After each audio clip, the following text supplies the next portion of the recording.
Yes. Would you ask Mr. Stokes to come back in, please? Thank you.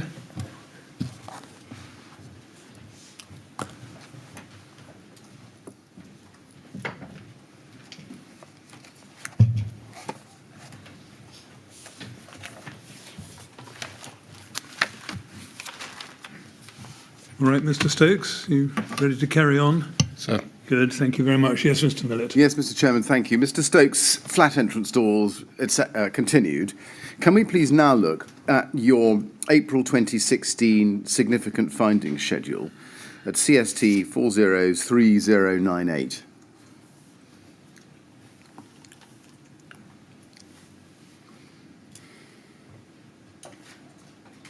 And if we go in that, please, to page 3, as you see, we can see there that you have covered flat entrance doors under item 12. And if you look at 12B and C on that page, and then over the page to D and E, you can see that you covered those all as high-risk items. It's right, isn't it, that those all relate to doors other than flat entrance doors? Yes. Yes. So again, no recommendations relating to any flat entrance door, either by way of repair or replacement of a self-closer? Correct. Yes. Now, your for information entry that we saw in white against the red background of all the others in the action plan for 2014 was not there. Why was that? So which one is this, please? Well, do you remember we looked before the break at your 2014 action plan, which had the for information list of flat front doors? That's Yes. disappeared in this significant finding schedule. Why was that, do you think? It was for information last time. It was a given now that any new doors should meet in compliance with building regs as and when fitted. Now, during this inspection, do you remember checking on flat 45 to see if the adjustments that you'd spoken about in your 28th of July 2015 letter had been made? No recollection. No. Why is that? And not why do you not recall it? We don't have a record that you checked. Why didn't you check if the record is correct? Because I didn't. Why is that? Well, I would assume that if it's gone back to the repairs director and the work will be undertaken. I see. So this is back to the answers you've given before. You just assumed that the TMO would do their job. Yes. Right. Wasn't it important to check that specific door, given that you'd known that it had been proposed that there were going to be works done on it? I worked under the assumption that once an item went back to the TMO, the work would be undertaken by the TMO at the quickest and most opportune time that they could undertake the work. Right. Does that explain why you don't have a system of comparing your FRA items from one FRA to the next? You just assume they're going to be repaired or cured unless you're told otherwise. No, when I go out to do an FRA, I would take the previous FRA document with me. Yes, exactly. And also I would undertake to, if I could, get the, I can't remember the software system that the TMO used, trying to get that document which is inputted on, so I could have a reference to when the work was undertaken. Yes, but in order to get to the bottom of whether work which was outstanding from the previous FRA had been remedied, surely you would have had to have asked the TMO the question, have my actions to be taken been taken? But I would have asked by I'm trying to remember the system they used. My FRAs were inputted on this system, W9, W2. W2. I would ask for a copy of that report from the FRAs. Right, so you did check.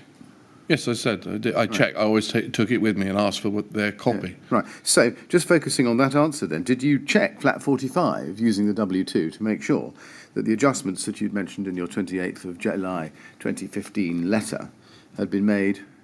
Well, I wouldn't have thought it would be on W2 because that was for risk assessments.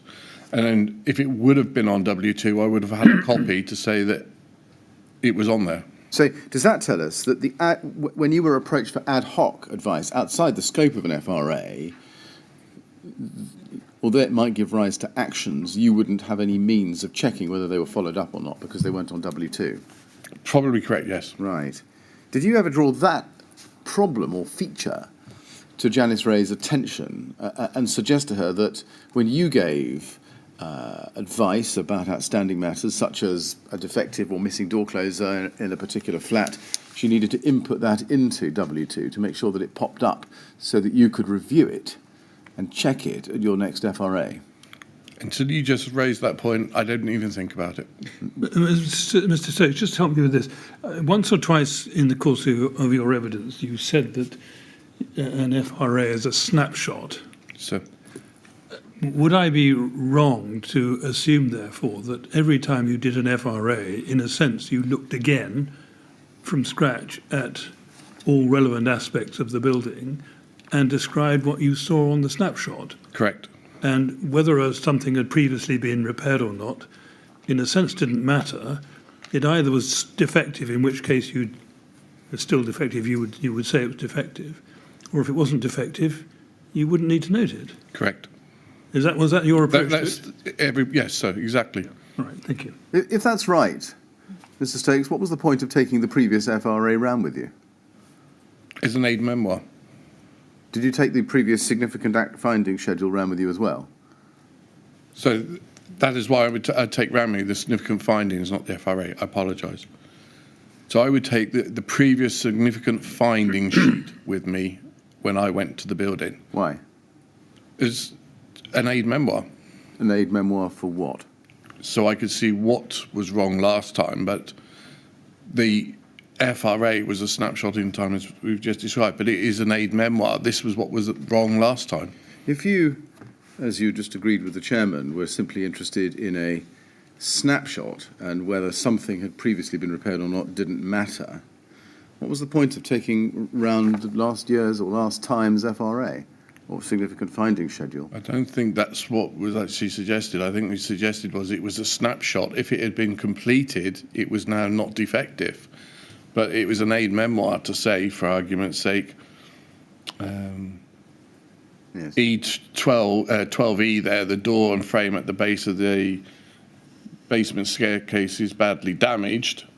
Fit a new door. Well, that's an aid memoir to me when I go round this time. That was an item I raised last time. Has it been, look, is it a new door? Has it been repaired, replaced? So that's rather what I thought you were saying. So although it's a snapshot informed by the previous knowledge from your last FRA and significant finding schedule. Correct. So let's take your 12E as an example so that I really understand it. You say, action to be taken, a new certified 30-minute self-closing fire-rated door set should be fitted at this location. That's the basement staircase. Also, any other damaged fire doors in the basement should be replaced or repaired. Now, let's assume that that's in the last action plan. You take this, you have it in your hand. Do you go and look at the basement staircase again and look at the door? Yes. And do you look at it and find out whether your action, as I've just read out to you, has been carried out? Yes. And can you always tell that from a visual inspection? Whether it's a new door fitted, yes. And what if you can't identify from a visual inspection the action to be taken? Well, in this particular case, it's badly damaged. So if it's not badly damaged, you would know that it's a new door. You could see if it was a new door.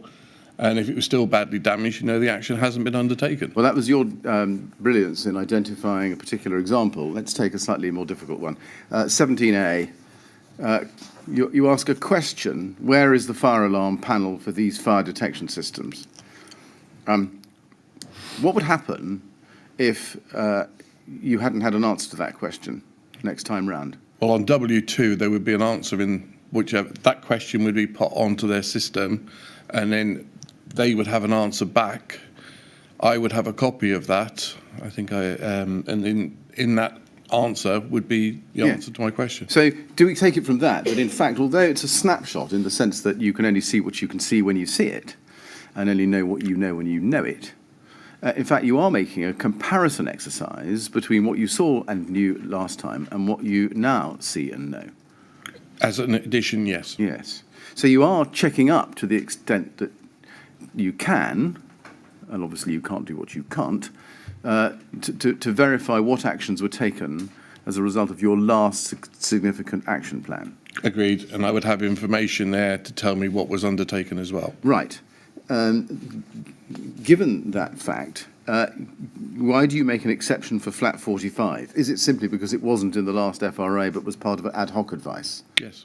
And coming back to my point, doesn't that tell us that the system that was being operated between you and the TMO was defective to this extent, namely that there were items which would have arisen as a result of ad hoc advice, which would have not have made it into the checking system you operated within the FRAs?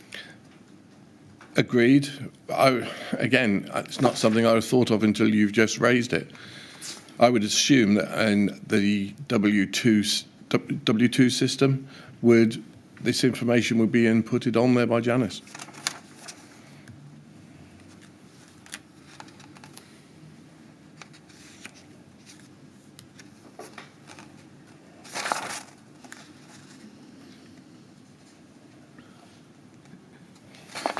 Can we look at the 20th of June 2016 FRA, please? CST 403145.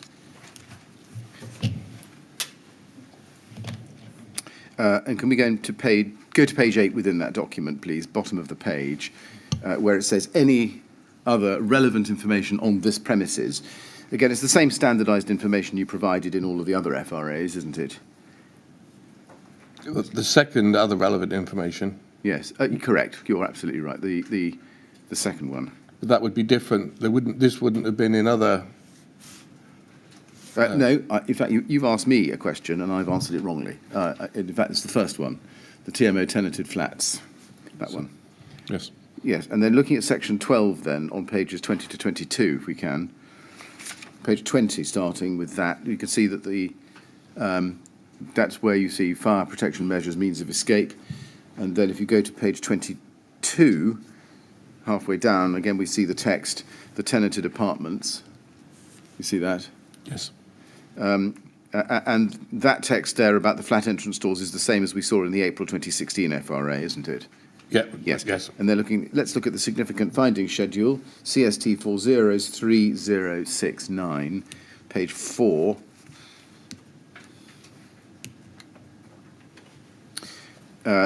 Items 12B on page 4 to 12J on page 5. That's CST 403069. 12B on page 4. Just canter through those and then look at page 5. Again, if you look onto page 5, the majority of those items relate to doors other than flat entrance doors, don't they? Yeah, 12H is a flat entrance door. I was going to come to 12H in a moment, but those are the majority are. Yes. Yes. 12C, just to be clear, 12C and D on page 4 were communal doors, weren't they? But not flat entrance doors. Or is that actually wrong and some of them were flat entrance doors? Some of them they were the lower floor levels. Right. New doors. Right. Now, can we go back to page 4, please, and look at 12G? This says the flat entrance door of flat 24 is damaged with the letterbox missing. This door should be repaired and a new fire-rated letterbox fitted. Alternatively, a new self-closing certified 30-minute fire-rated door fitted with intumescent strips and cold smoke seals could be installed. Would you agree that the damaged letterbox could have been visible from an external inspection? You would need to look the other side of the door for that. The letterbox is missing, so that's from the outside I could see that. That's right. Yes. Do you recall if you only did an external inspection of this flat entrance door or whether you did an internal inspection as well? I wouldn't know. Now, we have a photograph of the door, CST 500103. There it is. Now, the picture is only of the outside of the door. It would seem from that that that was the extent of your inspection. Is that correct? Looking at that, yes. Yes. Now, in your view, was this door no longer compliant with the building regulations because of that damage? Yes. And therefore it posed a risk to residents in the event of a fire? Yes. Yes. 12H, if we go back to that, page 5, very top of the page, you've rightly pointed it out already. The flat entrance door of flat 112 is being replaced. This new door is not marked as a fire-rated door, and it does not have a self-closing device fitted to it. Cold smoke seals are fitted. Now, we can also see a picture of this door. It's CST 50103, page 1 to 2. There it is. It appears from the text that you weren't able to speak with the occupier when you inspected this door. Is that correct? From memory, there was someone fitting the door. Right. How did you gain access to the flat? Was it because someone was working on it when you arrived? Yes, sir. The door's open, yes. Yes, exactly. And that's how you could tell the door had no self-closer. Is that Yes. right? I see. Now, given this door isn't marked as fire-rated, and it didn't have a self-closing device, and also given the damage, would you agree that it didn't comply with the building regulations for any one of those three reasons? So the door is damaged. Yes, you said it. Yes, that's right. You said. This is a new door, sir. You said that. Well.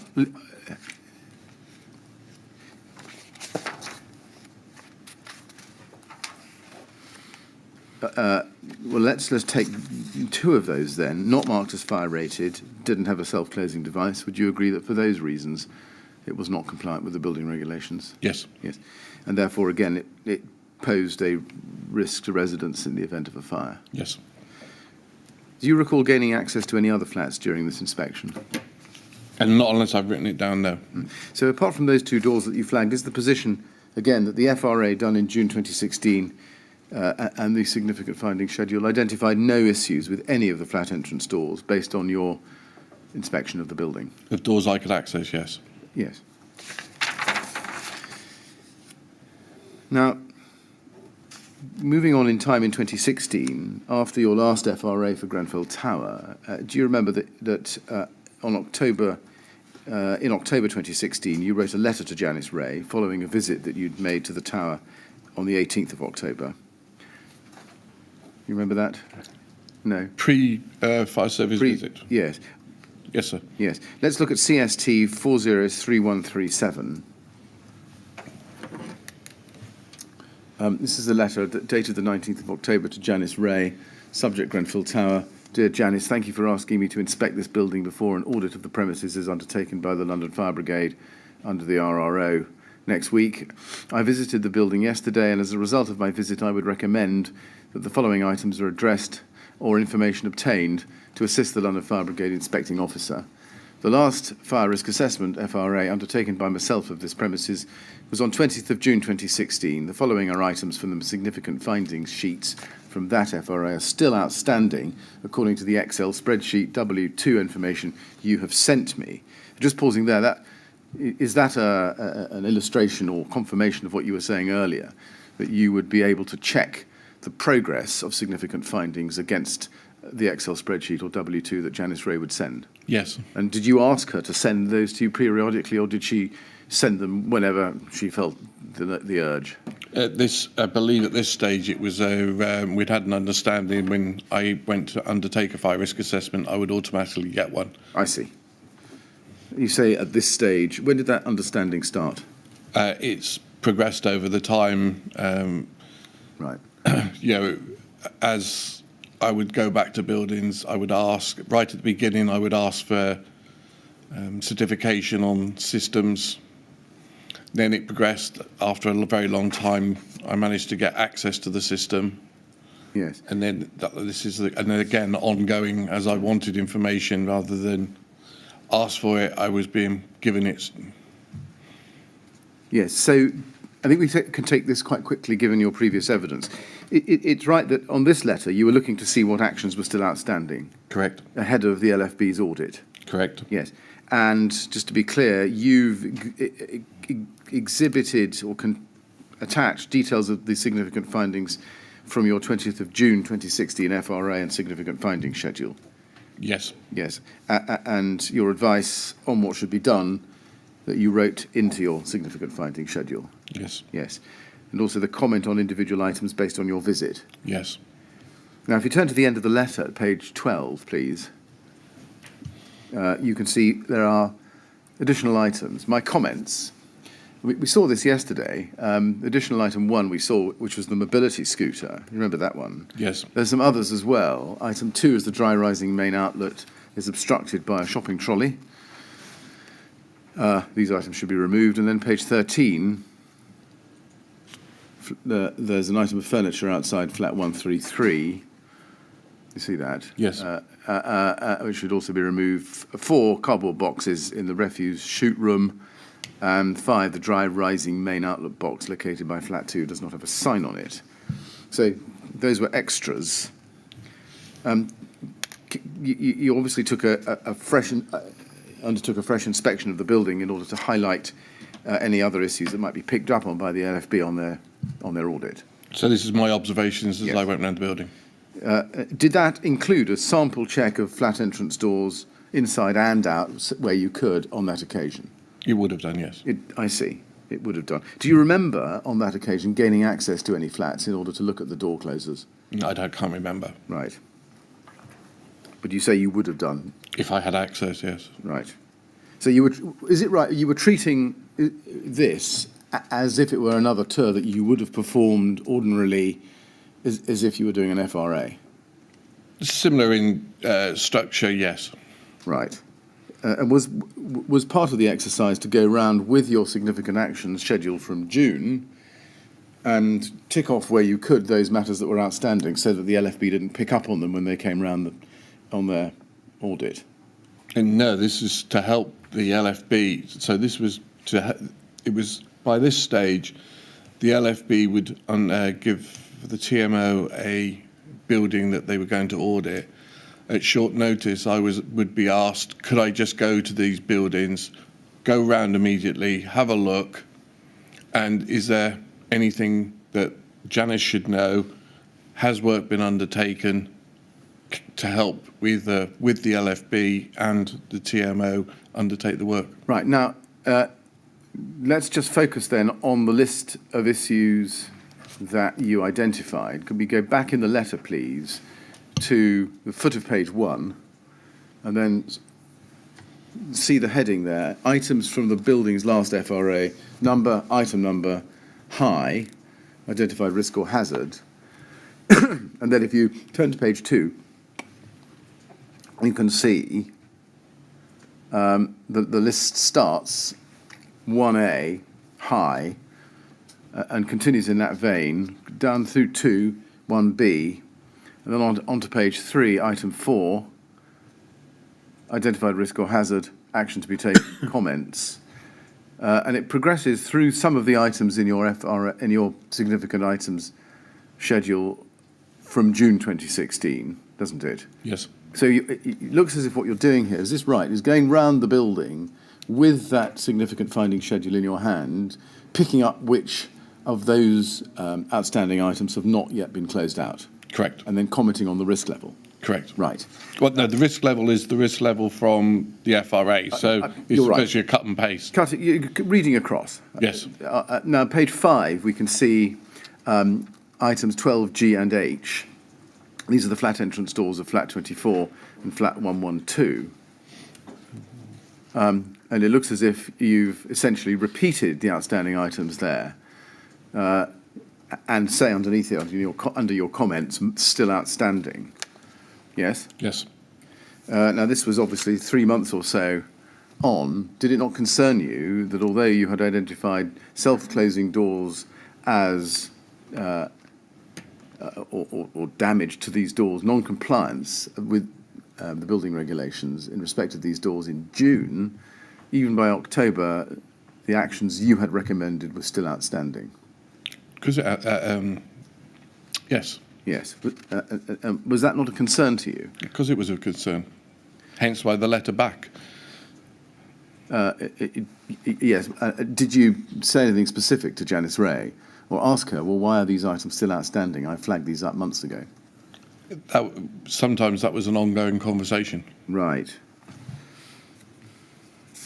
There are, in my count, 23 items from your significant findings schedule which you've identified as still outstanding in this letter. If we go back to the significant findings schedule for June 2016 at CST 403069, we just do that and run down it.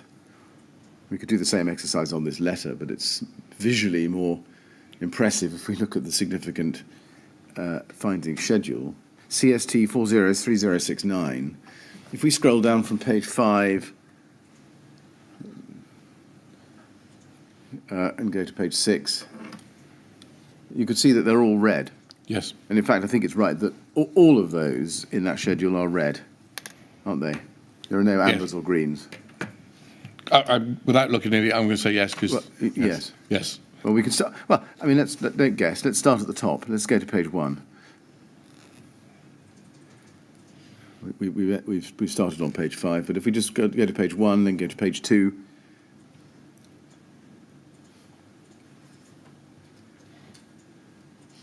ignoring the item 3, which is the fireman override switch, and no actions are required. Go to page 3, page 4, page 5, page 6, page 7. They're all red, aren't they?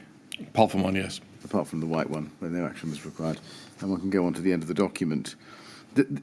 That meant, didn't it, that the action should be completed within 2 to 3 weeks, or at least the work started within 2 to 3 weeks.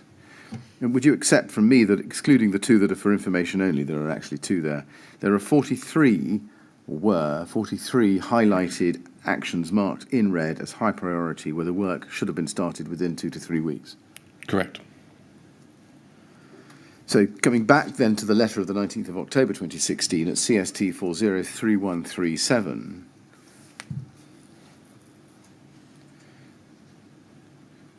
what was your reaction nearly 4 months later when you discovered that over half of those actions were still outstanding, 23 out of 43, when they should have been addressed, or at least work started on them within 2 to 3 weeks? Probably frustration. Did you express that frustration to Janice Ray? I probably would have done, yes. You tell her there was something gravely wrong with her FRA management system. Janice is a facilitator in this. I passed my documentation back to Janice, who then had other people undertake the work, or the repairs and maintenance department. I've got no control over their undertaking of the work. All I can do is report back the work, what I see, that these items have not been undertaken. My question was, did you advise her or tell her that there was something gravely wrong with her FRA management system? I would not have probably said the FRA management system, more along the lines of, why hasn't this work been undertaken? Because I wouldn't have... What did she tell you? I can't remember. Did she ever give you a reason why, on this occasion at the very least, more than half of red actions that you'd identified in your significant findings schedule were still unaddressed as at 4 months later? I would have guessed that she would have probably said to me, I'll get back to you, I'll go back to Repairs Direct. Yes.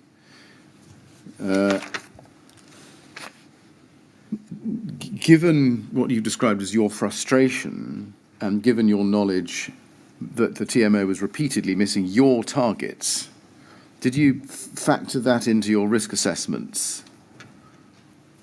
I know that we're looking at October and the last one you did was June, but this would not have been the first time that this would have occurred to you. Did I factor them in? Sorry, I did, to the risk assessment? Yes. in as much would I give them a higher rating because I knew the work wouldn't get done if I gave it a lower rating? Well, let me take it in stages. Your discovery that more than half of your red items were still outstanding 4 months later, which you say caused you to be frustrated with the TMO. That wasn't 2016. Wasn't the first time that you had felt that. Probably not, no. No. And therefore, in 2016, when you did your FRAs, why didn't you factor into those FRAs or say something about the fact that even though you are identifying red items in your significant finding schedules, there's a problem at the TMO end in completing them? By putting them as high, that would be my way of saying they've got to be done. But high was, as we've said yesterday, a British Standard or building regs requirement.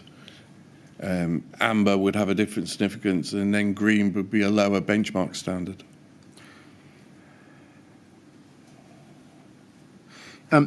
Just focusing, if we can, on the items in respect of the flat entrance doors on page 5 of the letter, CST 403137, page 5, if we go to that, you say, in relation to item 12G and 12H, 12G is the top item, 12H is the second item, that these were still outstanding.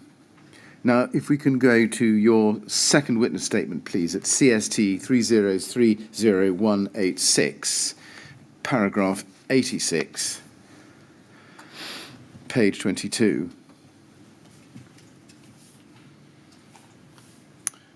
You address this head on, and you say, in the significant findings schedule to my 2016 FRA, for example, I raised the following issues with the doors to flats 24 and 112, and then you set out by transposition what was in your significant findings schedule. And then you say this underneath it, I was not asked to return to consider the above before the fire, nor is it within my knowledge as to whether or not these issues were rectified. Having marked these issues as being high priority, however, I would have expected them to be rectified swiftly by the KCTMO or others on the KCTMO's instruction. Now, just to be clear, that statement is incorrect, isn't it? Because you've looked at these doors on your visit on the 18th of October 2016 and reported them as still outstanding in your letter the next day. Correct. Yes. So you knew that they hadn't been rectified at all, whether within 2 to 3 weeks or any time frame. Yes. And presumably you could tell that work hadn't been started on the door closers either. Yes. Yes.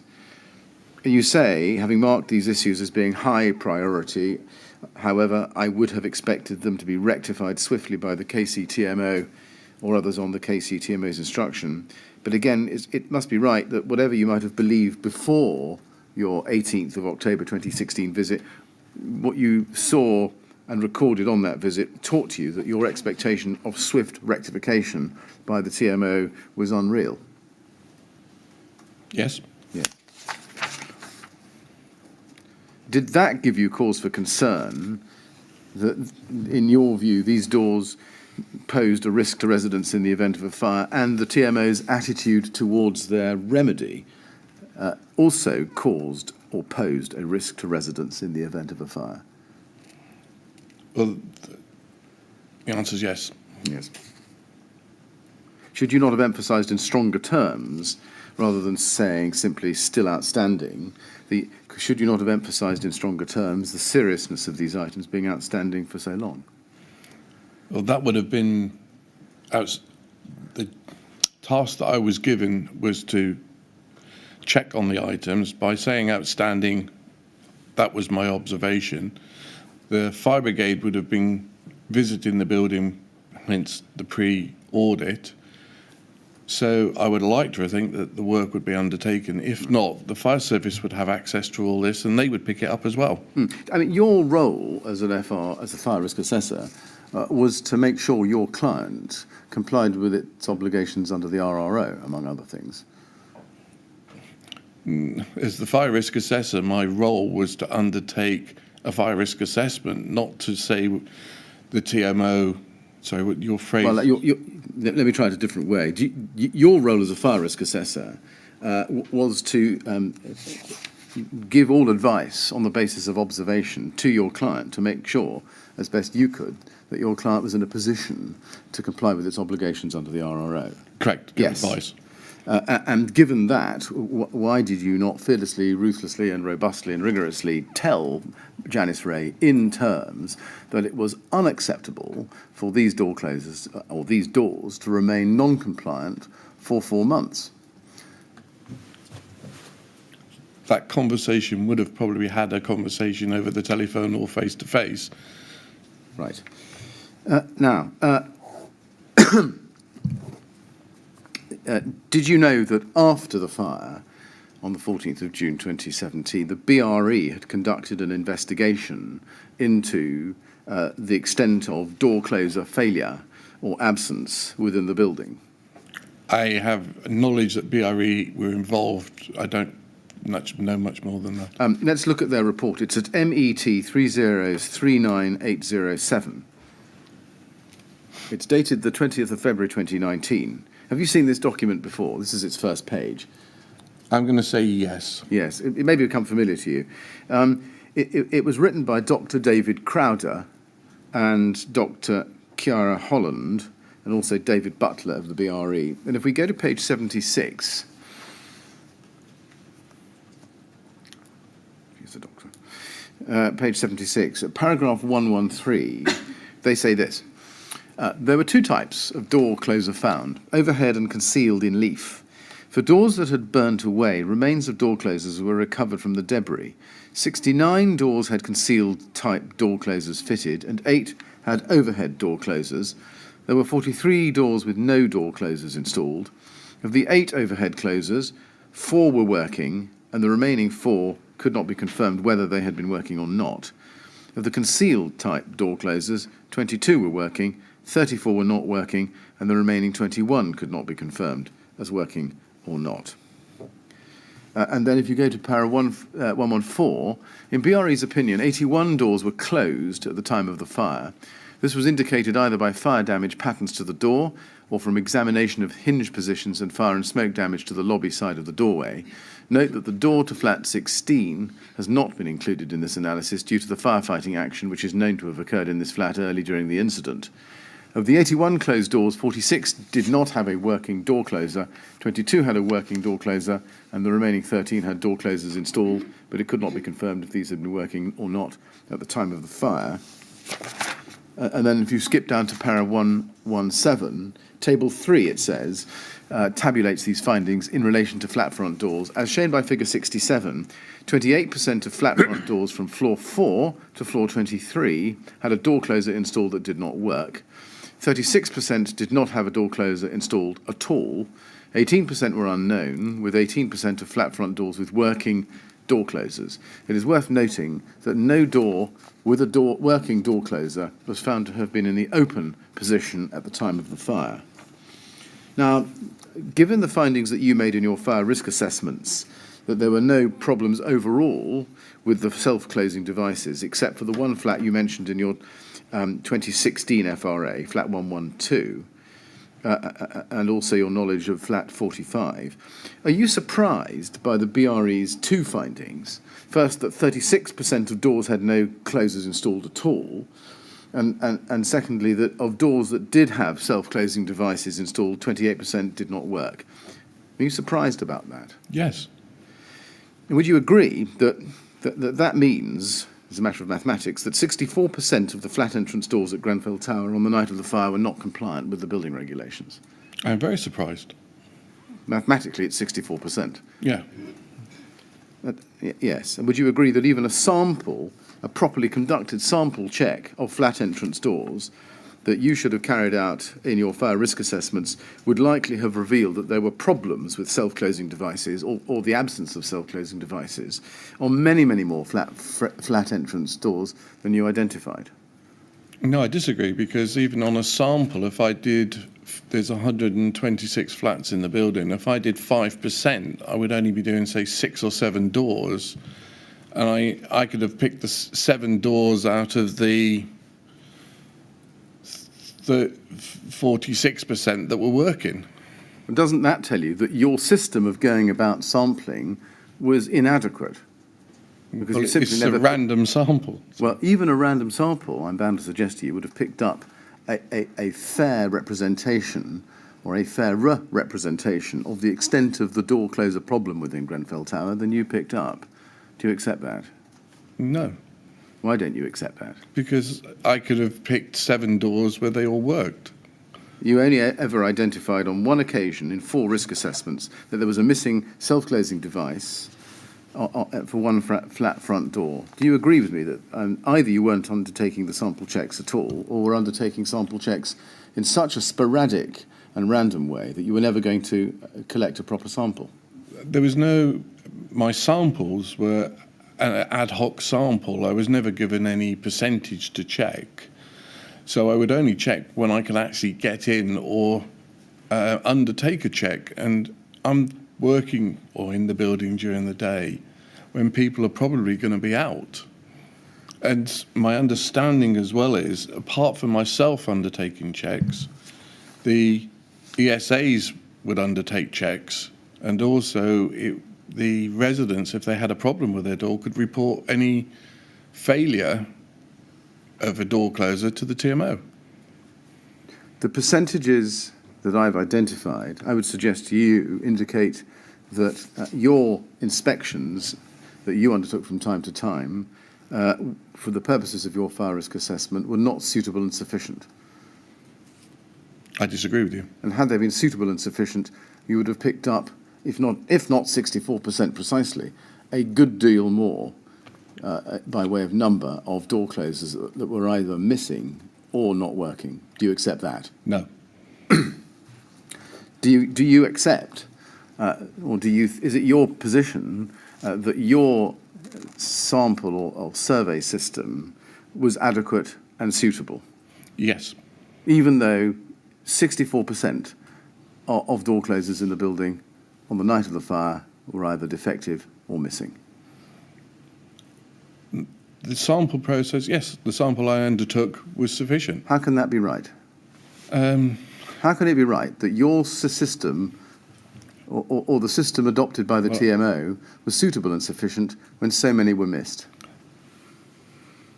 I was just one of there was other people also doing exactly the same thing as myself.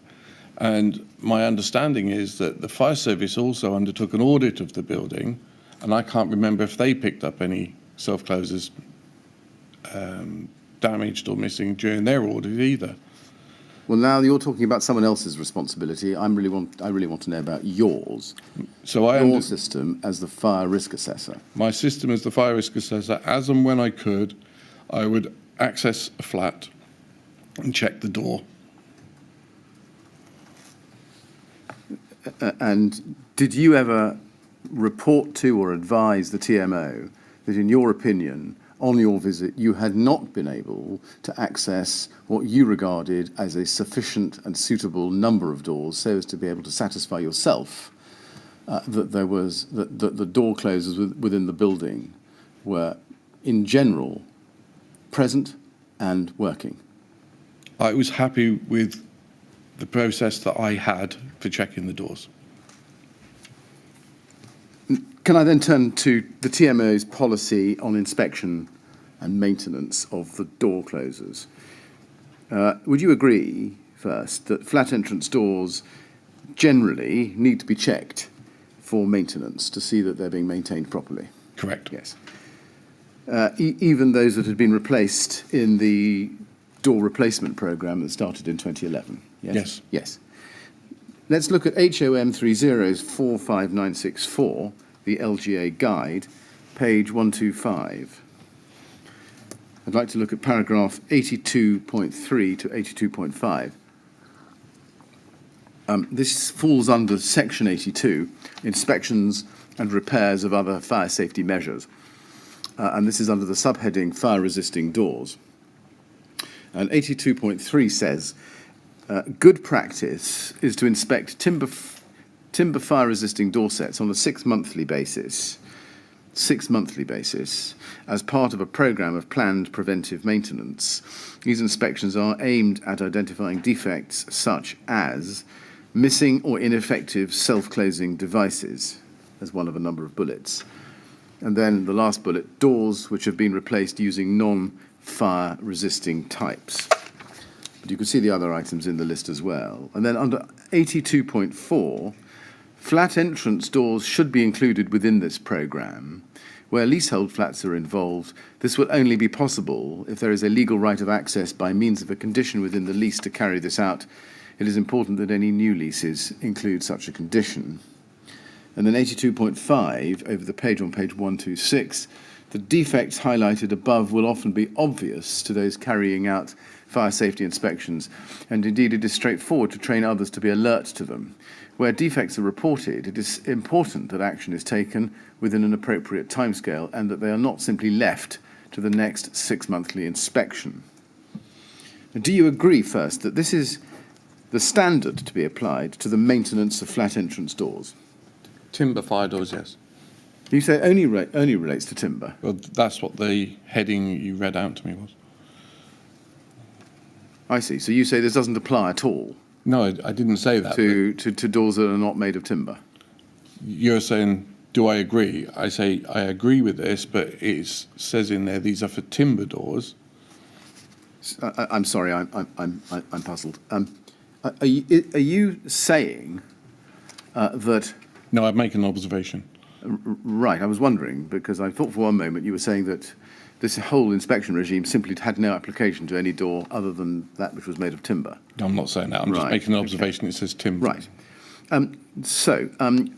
Do you agree that flat entrance doors should be subject to a 6-monthly programme of planned preventative maintenance of internal and external inspections? In an ideal world, yes. In an ideal world? Please. Well, why ideal? This is the LGA guidance. This isn't... Guidance. Well, it's... Yes, but guidance isn't aimed at the... Is that how you saw it? That No. This was Dr. Pangloss. This is just what would happen in the best of all possible worlds. Or was this what you're supposed to do?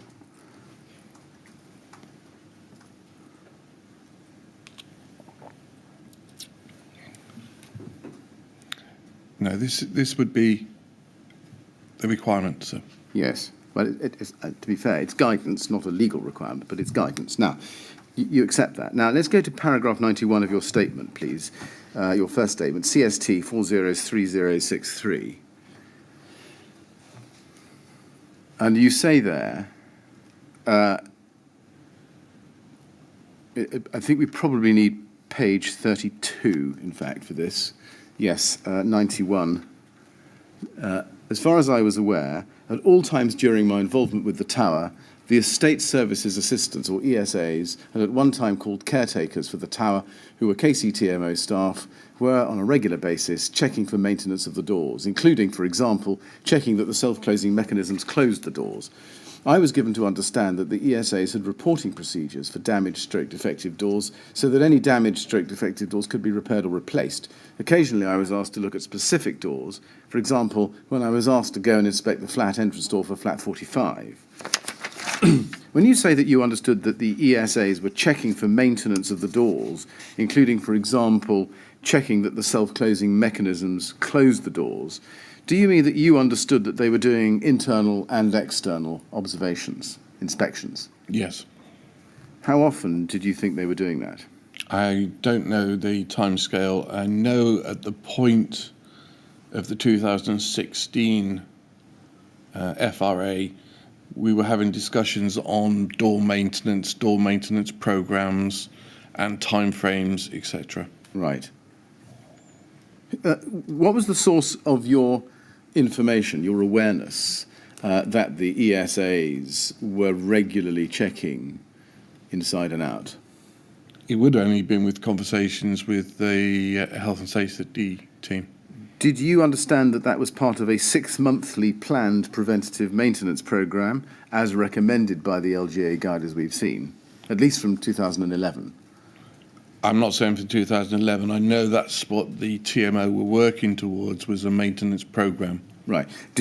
Was it your understanding that it was part of a 6-monthly planned programme of preventative maintenance? I can't say that it was 6 monthly. I know that there was a planned maintenance programme to be implemented. Right. And the LFB, I think, were involved in that as well. Yes, and again, I'm just asking for your understanding. Just to be clear, what was your understanding about how often this checking took place? It was regular. I have got no time frames. Right. Well, let's just dig into this a little bit more closely.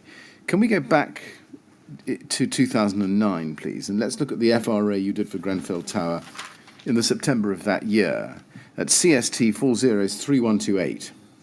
And I'd like to go to page 9 in that document. There it is. This is part of your schedule. And if you look at item 3.4 at the foot of that page, you can see it says fire compartmentation between corridors and private dwellings. And then it says the entrance door to each dwelling appears to be a fire-rated door to FR30 standard.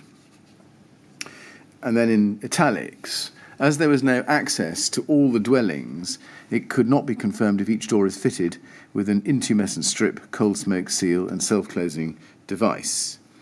And then if we look on at page 15 at the action plan, look at the equivalent, item 3.4 at the foot of page 15, it's just at the very bottom of your screen. It says confirmation should be sought that each dwelling door is to FR30 standard and is provided with a self-closing device. And then over the page to page 16, you'll see it continues. And in the second paragraph it says, it is recommended that a system of formal checks on tenant fire doors and all other fire compartmentation doors is introduced and implemented by the TMO to ensure fire compartments remain fit for purpose.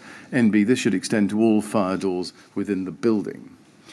And you gave that, as you can see, a priority rating of 4. You see that? Yes. And it's red. Yes. That particular recommendation there is red. Yes? Yes. So, to summarise it, is it this right, that in 2009, so far as you were told, there was no planned preventative maintenance programme being carried out by ESAs or anyone else for compartmentation doors? Looking at this, that's correct, yes. Yes. Now, let's move on a year. We know that on the 24th of September 2010, you met Janice Ray, having just won the medium-term contract, the medium risk contract, and you recorded that in your letter of the 27th of September 2010. If we go to that again, CST 403061, if we scroll down to the middle of the page, you can see that the third item down is routine in-house fire safety inspections and safety checks for residential buildings. And if you go to page 2 in this document, you'll see that you go on to say that under the corresponding heading at the foot of that page, which has got a title, if we just scroll to the foot of page 2, routine in-house fire safety inspections and safety checks for residential buildings, you say this: the caretakers and building wardens regularly walk the building and on a monthly basis record their findings. But if there are any defects noticed at the time, they're reported. A defect reporting policies and procedures in place so that any discrepancies or damage can be repaired or items replaced. Please see Appendix A for the caretaker's checklist. Well,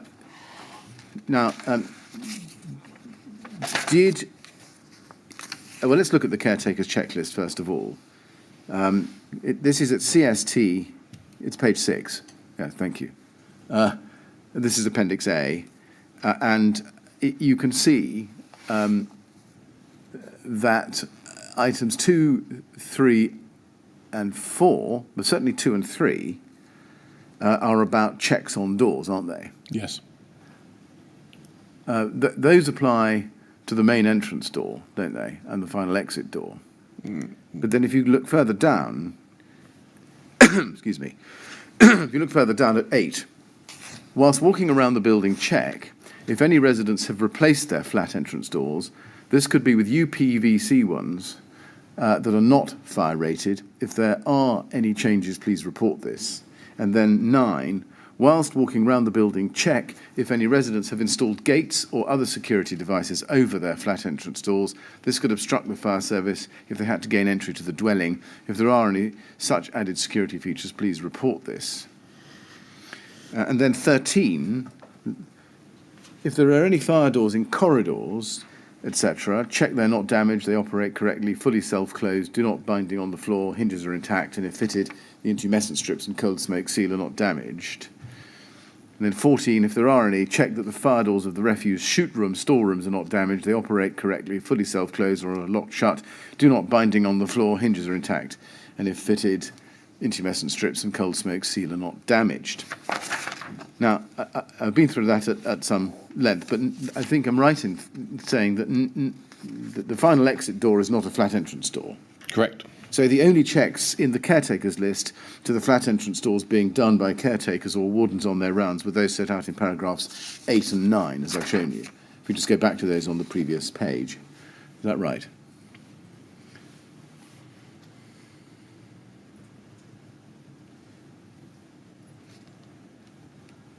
Page 6. CST, yes, 8 and 9. Only 8 and 9 relate to flat front doors. Correct. And it looks, correct me if I'm wrong, Mr. Stokes, but it looks as if those only required visual inspections from the outside, yes? Yes. They didn't require the caretakers to check the list of items set out in the LGA guide, such as missing or ineffective self-closing devices, or the removal of locks without suitable repairs to the integrity of the doors. But this was written before the LGA guide was published. Yes. Was it updated thereafter to reflect the LGA guide? This letter wasn't, but I believe the caretaker's handbook was. Was it? Well, maybe we'll look and see what happened.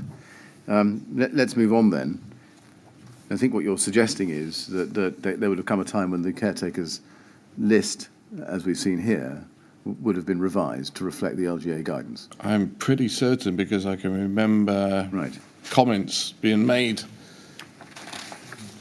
Comments being made, but do you remember a document being amended?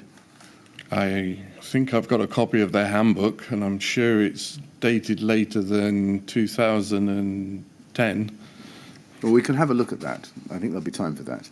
But let's move forward to 2010 and look at the FRA for that year. Please, CST 403181.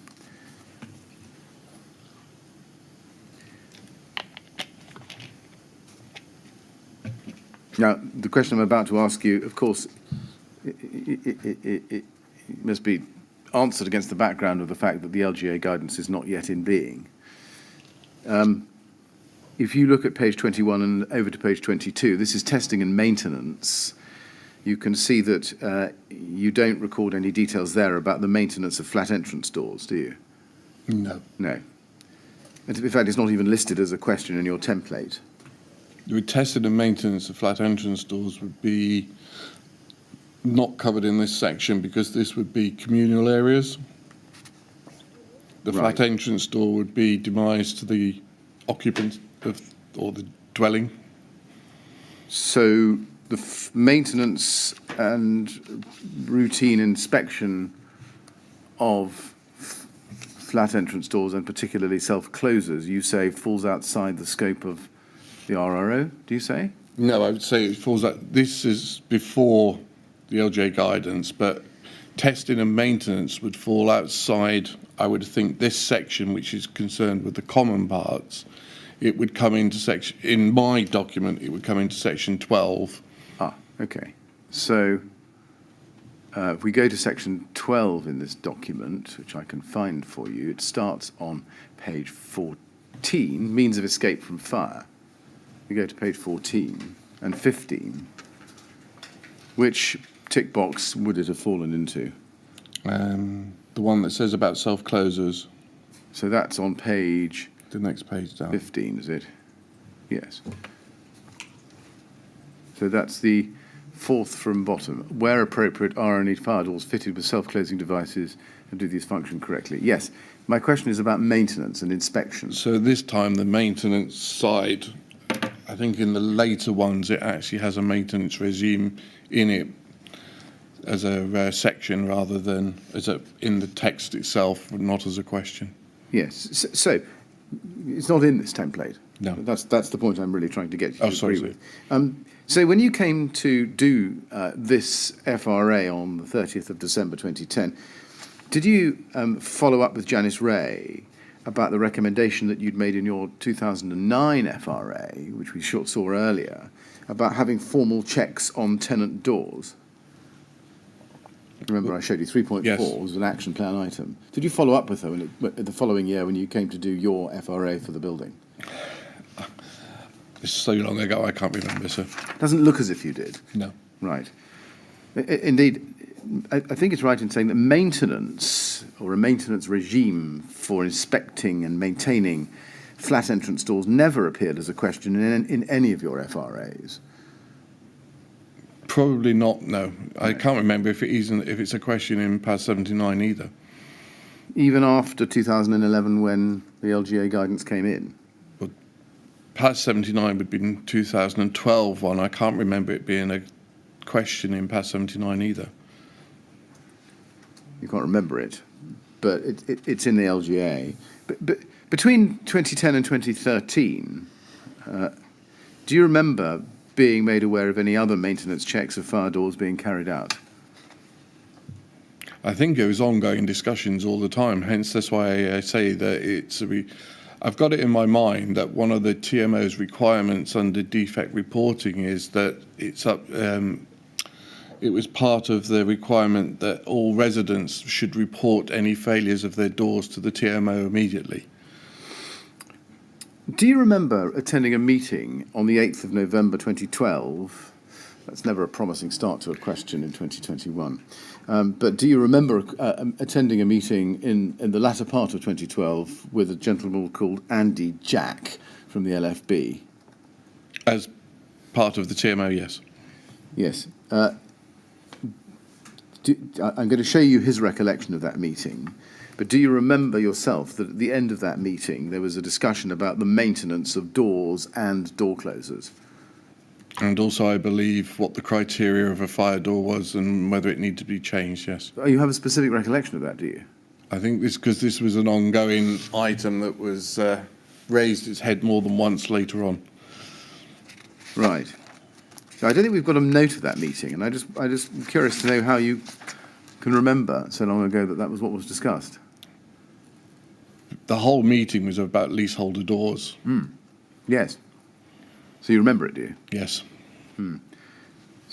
So perhaps I was wrong to say that it was unfair. Let's have a look and see what Andy Jack says about that, please. At MET 304001. And I'd like to go to page 1, first of all, to show you the statement. It's his police statement he made on the 7th of May 2019. If we go to page 19 in this document, please, at the very top of the page, first paragraph, he says, "By my recollection, we further discussed the issue of doors and door closers in relation to the maintenance and management requirements of the RRFSO under Article 17 and Article 11. The point being made by me that collectively there was a need not only to maintain doors and self-closing devices in an efficient state and good working order, but that this should be subject to effective planning, organisation, control, monitoring and review. The extent of the monitoring and maintenance regime would need to be circumstances specific, so that sufficient checks of the ongoing functionality of fire-resisting doors and self-closing devices could be monitored and the necessary remedial action undertaken in a timely manner. My recollection is that it was at this point that checking of fire-resisting compartmentation generally, as part of the fire risk assessment process, was also discussed.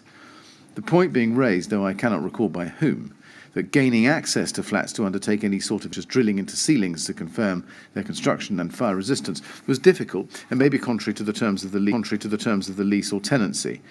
I highlighted the possibility of carrying out these types of checks in flats which had become vacant, or, as it is known, a void. Another check I was aware of being applied was a less intrusive check of the self-closer and any obvious compartmentation issues such as fast stopping around pipework, which was done at the time of a landlord's gas safety check, though clearly that would not be applicable in all cases. Does that general description of what happened at that meeting accord with your own recollection Yes. of that discussion? It does. So would you agree that you were aware from Andy Jack that there was a need for a monitoring and a maintenance regime for flat entrance doors and, in particular, self-closing devices? Yes.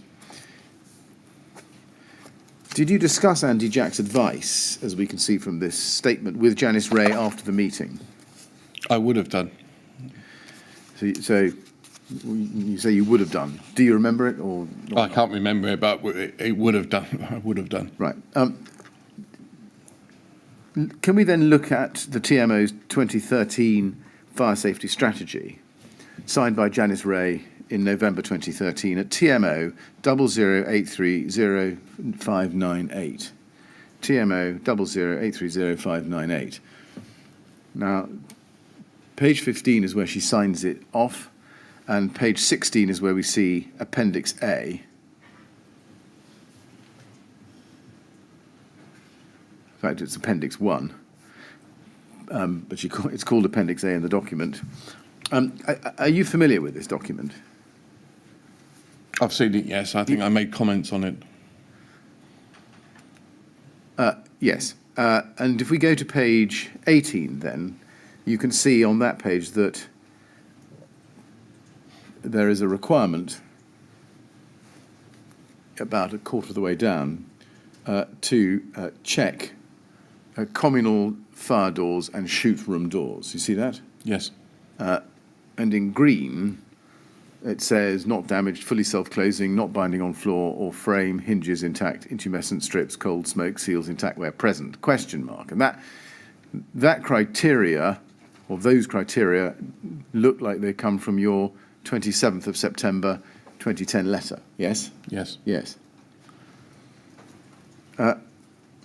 We don't see any requirement for flat entrance doors in this document. I mean, by all means, we can check it through, but we don't see one.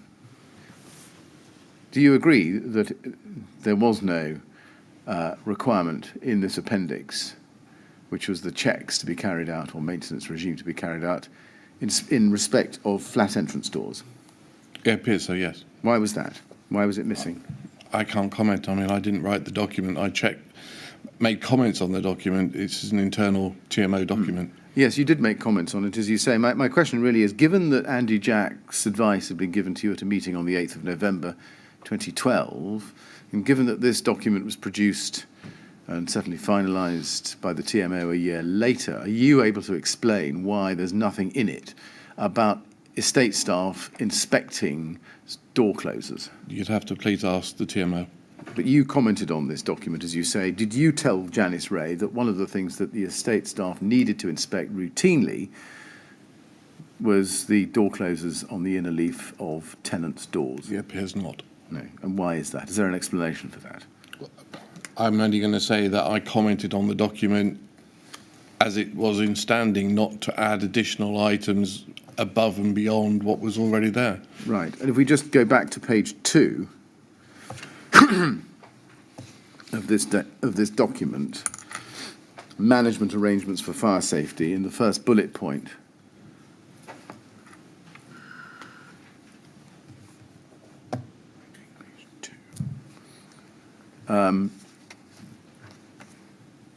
under paragraph 5, management arrangements for fire safety, first bullet point, programme of regular estate inspection, risk assessments and monitoring by neighbourhood staff and health and safety staff. And then it goes on, specifically inspections ensure that combustible items and storage are not present in the communal areas, fire doors are operating effectively, emergency lighting is maintained, final exit doors are operational, signage has not been removed or defaced, etc. But you saw fire doors are operating effectively. When it refers to fire doors to be checked there, did you understand that that meant communal fire doors, or did you include flat entrance doors in that, in your understanding? To be honest, my understanding is fire doors, so fire doors per se. Yes. And if we look at page 11 of this document,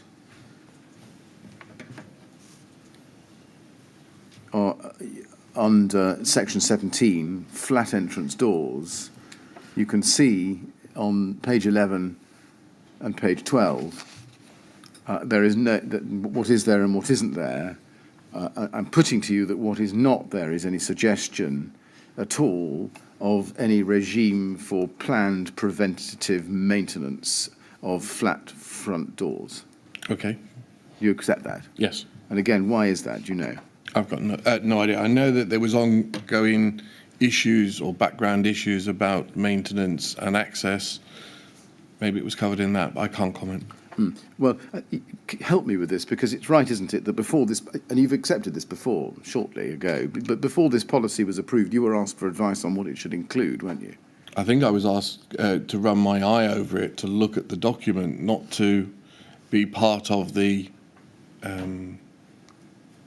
not to add anything extra. Is this okay? Have a look at this document, not to, sorry, I'm trying to think of the word, to add anything, additional items to it. Can we go to CST 401187? Let's see exactly the terms in which Janice Ray asked for your assistance. This is an email, CST 401187.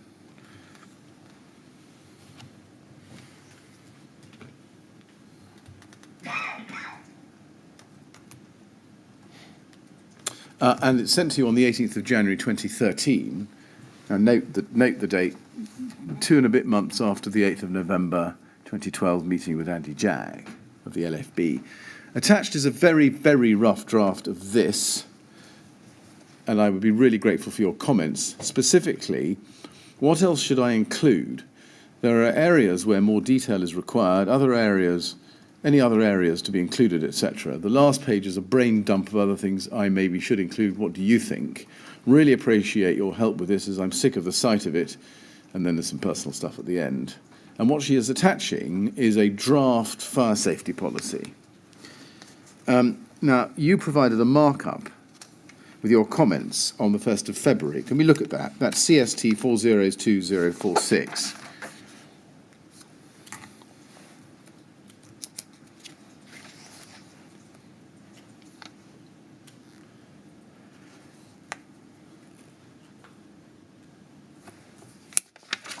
CST 402046.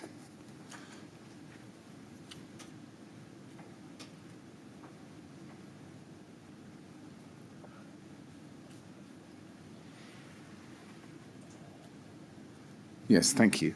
And we can see that green highlighter is your comments, inserts, yellow highlighter is your suggested deletions, and light blue highlighter is your questions. So just to be clear about what we're looking at is this right? The document she sent you, which you've then sent back to her with these colour-coded changes in it. Mm-hmm. Yes? Yes. Now, if we look at the section on flat entrance doors at page 10, let's see that. You need the foot of the page. Thank you. Yes, item 17, flat entrance doors. You have added the words rated or resistant and purported to delete retardant. But that's the only change you made there. Yes. Yes. You didn't suggest that there should be a planned and maintenance programme, did you? No. And you didn't suggest that there should be a flat entrance door inspection every 6 months, as by now set out in the LGA guide, as we've seen. Correct. No. Why was that? I thought this was what I was asked to do, and I've undertaken the task I was given. Yes, but we've seen the terms in which she asked for your assistance. Why did you not add the need for, or policy that would cover, a planned maintenance programme for flat entrance doors with an inspection every 6 months, as by now set out in the LGA guide? I can't answer that question. Well, is it because you have no answer? Well, yes. Yes, I see. Thank you. We also see that you suggested deleting words in yellow And if we go to page 11, under 7.2, we need to scroll down a little bit further, we can see that in the third bullet point there, you suggested the deletion of the words approximately 44 millimetres thick solid doors which are close-fitting and have a self-closing device fitted to them, where no self-closer fitted one to be requested. Why did you delete that, or suggest that deletion?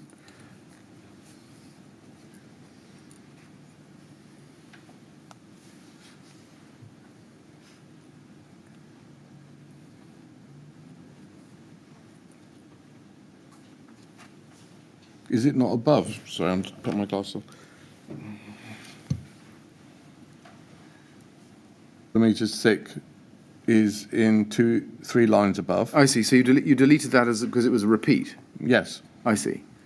It's exactly the same sentence. It's a repeat. Oh, it was a drafting change, was it? Yeah, it's 2 lines above. If you look, to be a nominal door, a solid door is approximately 44 mil thick, close fitting within its frame, then it's repeated again underneath. And then if you look at the last page of this document at page 36, you can see Janice Ray's brain dump, additional list of items. And she specifically includes self-closers about a third of the way down her list, yes? Yes. Now, other than the part you've left in, above the part you deleted, we referred to a moment ago, you don't suggest add anything further in relation to self-closers. The question is, why didn't you include the guidance provided by the LGA guide on the need to install self-closing devices on nominal fire doors?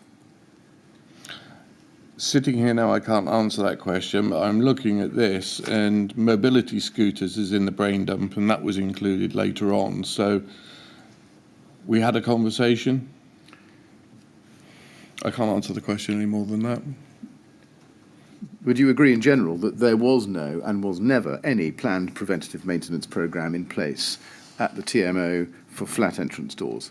At the time of writing this document, there was discussion about it, but it's unfair to say that there was never a programme in place, because by the time of 2016, there was a programme in place. For maintenance and inspection? For inspection, that was part of the... So inspection would be undertaken when a flat was empty, etc. So it was all coming in. It was ongoing issues. Mr. Chairman, is that a convenient moment? Yes, I think it probably is. We'll have an afternoon break at this point, Mr. Stokes, and we'll come back at 25 to 4, please. Sure. And as before, please don't speak to anyone about your evidence while you're out of the room. Sure. All right? Okay.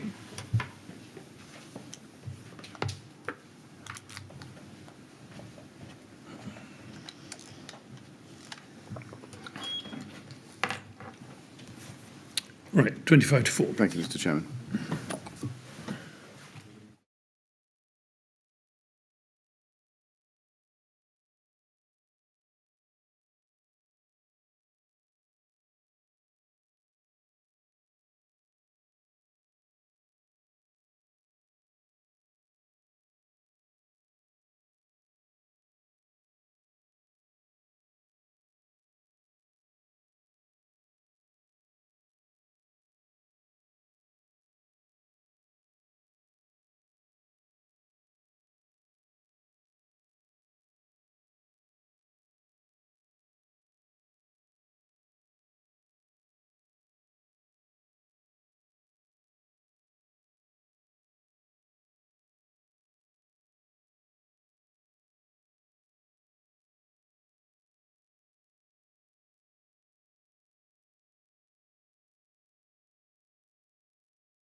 Yes, would you ask Mr. Stokes to come back in, please? Thank you.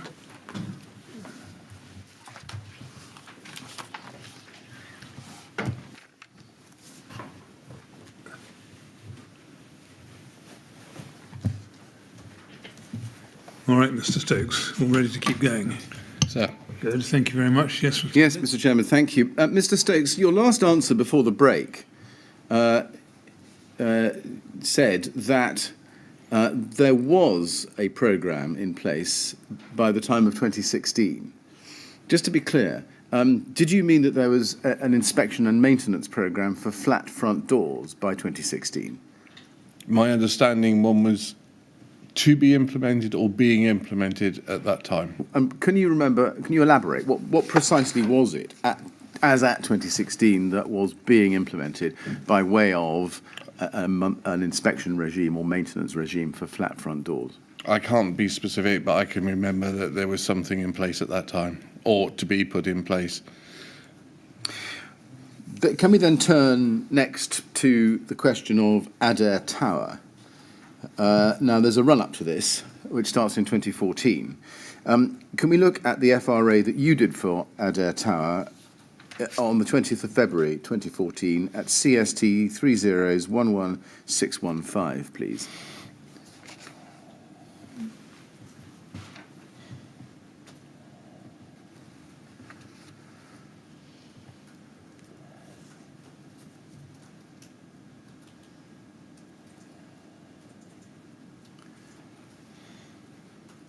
That's the first page. Now, can we turn in that page to page 19? In that document to page 19. And on page 19, in the text towards the foot of the page, if we can scroll down to that, please, you can see 6 lines up from the bottom, it says the flat entrance doors. Do you see that? Yes. 6 lines up. The flat entrance doors are not fitted with self-closing devices. That's what you say in the commentary box. Yes. Now, if we go to your significant findings and action plan of the same date at LFB 401695, we can see on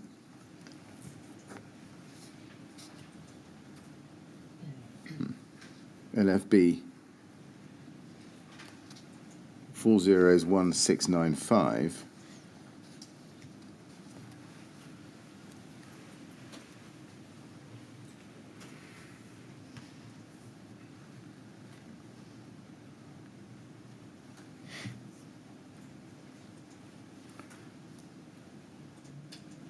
Yes, thank you. That's the first page. And if we scroll down to page 4.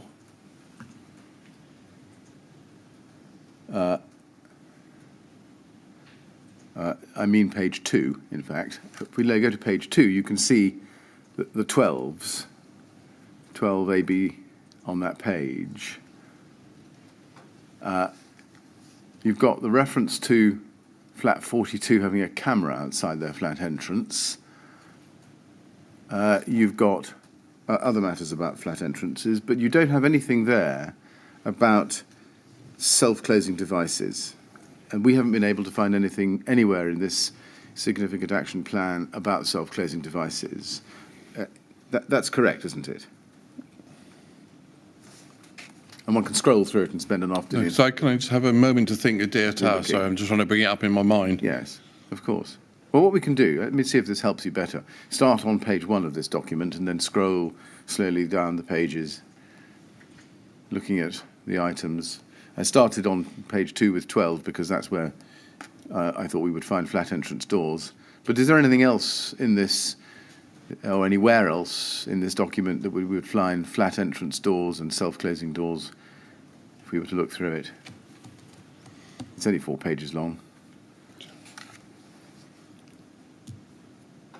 Perhaps we can show the witness page 3. So the question you're asking is there's nowhere here about flat entrance doors needing self-closing devices, is that correct? That's right. I'm really trying to show you a negative. There's nothing in here we've been able to see Yes. where you recommend that flat entrance doors in Adair Tower be fitted with self-closing devices. Okay. As a fact. Now, a question following on from that is, why is that? Why is there nothing in there about self-closing devices? Sorry, I'm trying to think. This is an unusual building. It has a sister building which is similar in design. Is that Hazelwood? Yes. Is it possible, please, to look at the FRA for this building? Yes. CST 11615.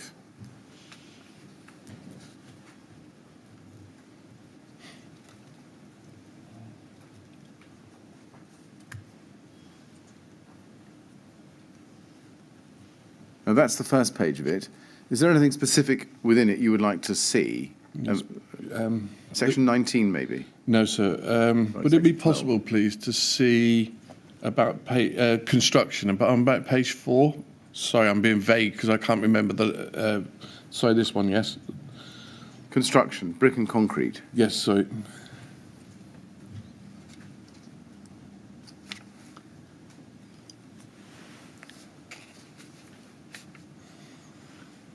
Okay.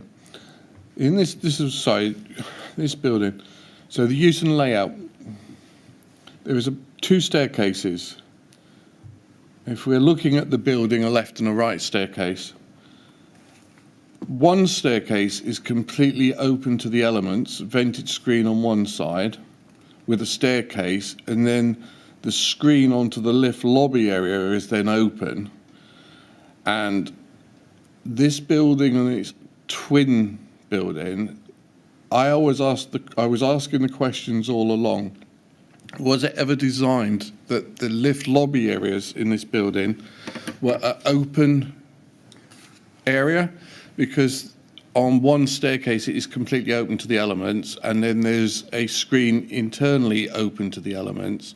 Was it ever designed so that the lift lobby area was an open area to elements, and therefore at the time of construction wouldn't needed self-closing devices?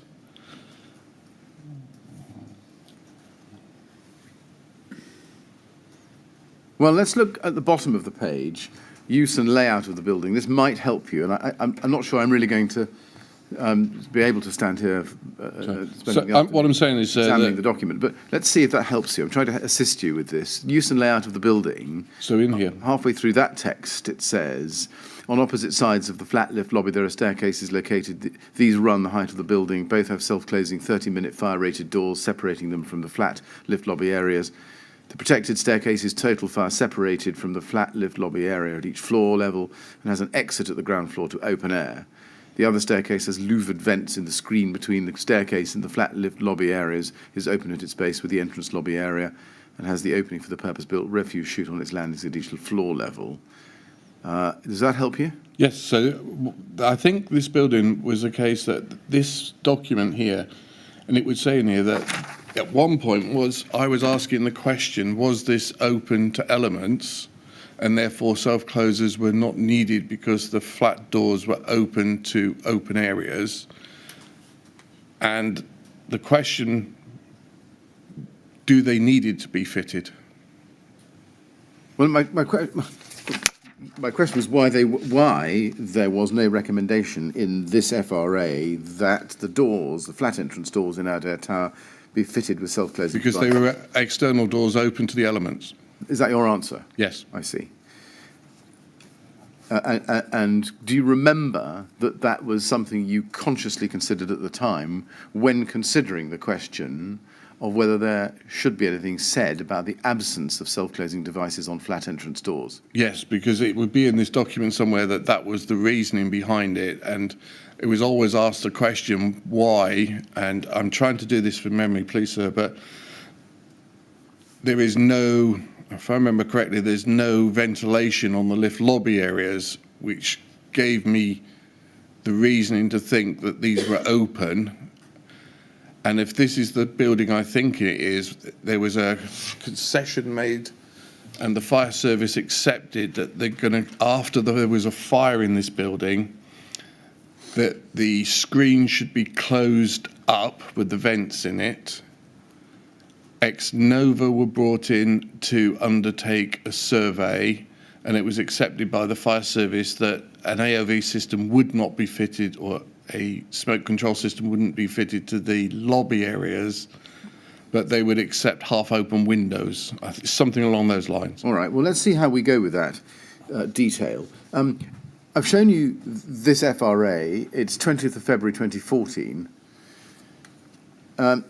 Do you remember that in October 2015, the LFB issued a deficiency notice, or the LFEPA issued a deficiency notice in respect of Adair Tower, yes? And that was, yes. Yes, let's go to that. It's LFB 401613.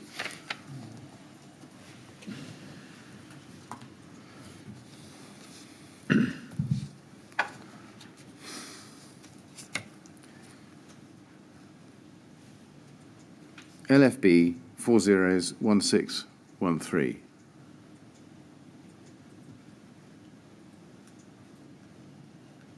It's dated the 12th of October 2015, as you can see, and it's addressed to Janice Ray at the TMO. Do you remember seeing this document at the time? I would have done, yes. Yes. And do you remember that it raised an issue with the fact that the flat entrance doors did not have self-closers? Yes. Do you remember providing any advice to Janice Ray on this document at the time? I can't remember specific advice, but I would have provided advice, yes. Now, on the 31st of October 2015, there was a fire at Adair Tower. Do you remember? Yes. And in consequence, do you remember that you were asked to produce a note of your initial views for the TMO? Yes. And I think you carried that out on the 3rd of November 2015, yes? Yes. This is at TMO 00843-551, page 1. We'll start with page 1.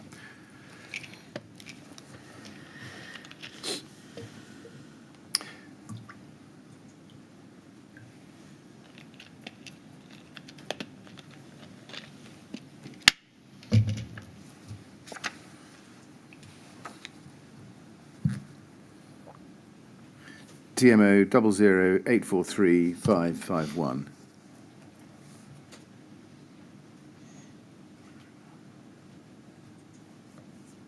And it's a document entitled Initial Views of Fire Risk Assessor Following His Inspection of Adair Tower on 3rd of November 2015.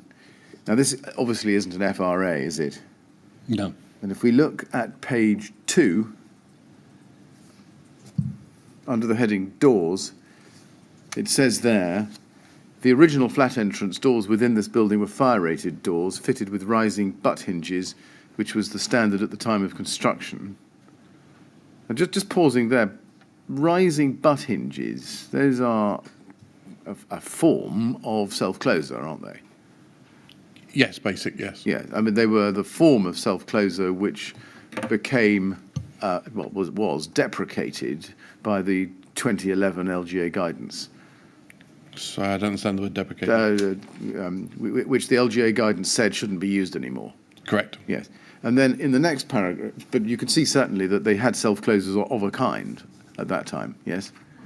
Yeah. And then it goes on, as per the TMO's policy, as any flat entrance doors are replaced, they will be replaced with doors to the standard required by the building regulations.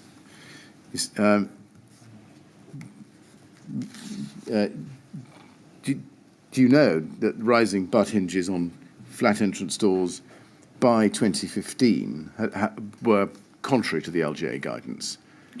Correct, yes. Yes. But nonetheless, they were a form of self-closer on the doors in this building. Do you remember that following your report, you produced a fire risk assessment on the 11th of November 2015? That's at TMO 100-44133. I don't think we need to go to it. My question is, why did you carry out an initial report and then a fire risk assessment? Why not just provide an FRA? I've got no idea. I would have been asked to provide probably initial report and a risk assessment. Right. Let's go to the significant findings and action plan. This is at CST 26368.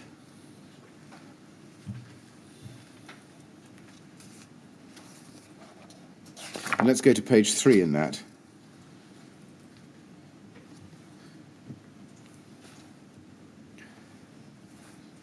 you can see there, second row from the bottom, 12E, high. The flat entrance doors in this building have rising butt hinges on most of them. A good percentage of the flat entrance doors in this building are to be changed for new doors, item 12C above. And then it says, I would recommend that any flat entrance doors in this building that do not have self-closing devices fitted to them have self-closing devices fitted. See that? Now, by marking the action as high priority, that meant that it should be actioned. In other words, work should start on that exercise within 2 to 3 weeks, yes? Correct, yes. And the red meant that it was a statutory breach, yes, according to the TMO's fire safety strategy. Yes. Yes. Now, given that nothing had changed in the legislation or guidance since your last fire risk assessment, when we looked at it in 2014, why did you now consider the lack of self-closing devices was a statutory breach that required urgent action? Because if you go to 12C above, 17 flat entrance doors, so many doors have been damaged, they were all new doors. And from that, my initial FRA was these were on an open off external doors. I believe now that the fire service are now saying no, they disagreed with that, because even though there was louvers to the outside, they would require them to be fitted with self-closers, and therefore now they would be fitted with self-closers. So, why wasn't the advice consistent with your previous position, which was that you didn't need self-closers because the flat entrance doors were essentially external doors? Well, in this case, majority of the doors are now damaged, so they have to be replaced with new doors. So the new doors would now require to be able to make standards of that time. And part of after the fire, the notice was that the louvered vents of the lift lobby area were now to be blocked off. Right. There is more than one issue here. Well, I understand that, but are you, to be clear, are you saying that because the standards had changed and because doors had to be replaced because they were damaged, they had to be brought up to the new standard and had to have self-closers? The lift lobby areas were now not going to be open areas. They were open to elements. They were going to now be enclosed areas. The structural side of the building was changing. Well, we may have to examine that a little bit more closely, but I'm not going to do that now. Let's move on. You forwarded your FRA and significant findings and action plan to Janice Ray, didn't you? Correct. Yes, and we know that on the 18th of November 2015, she then forwarded that on in turn to Barbara Matthews, Robert Black and Sasha Jevons. Just for our record, that's TMO 00866 at page 4. We don't need to look at that now. If we go to page 3, though, of that run, TMO 00866 page 3, can we look at that? We can see that Peter Madison also received that email. And I want to look at his reply. TMO 00866 and his reply on page 3 and over to page 4 is as follows.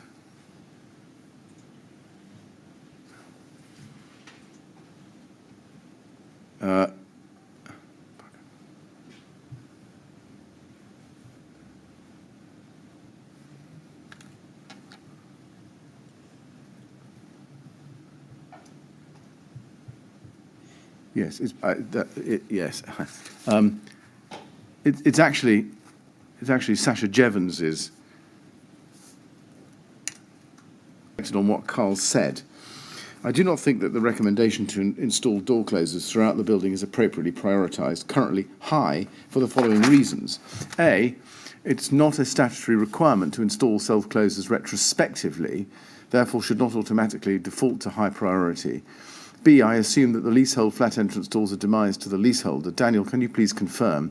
We do not have any enforcement power to install self-closers on these doors. The way this is currently drafted would compel us to carry out work that we don't have the power to enforce.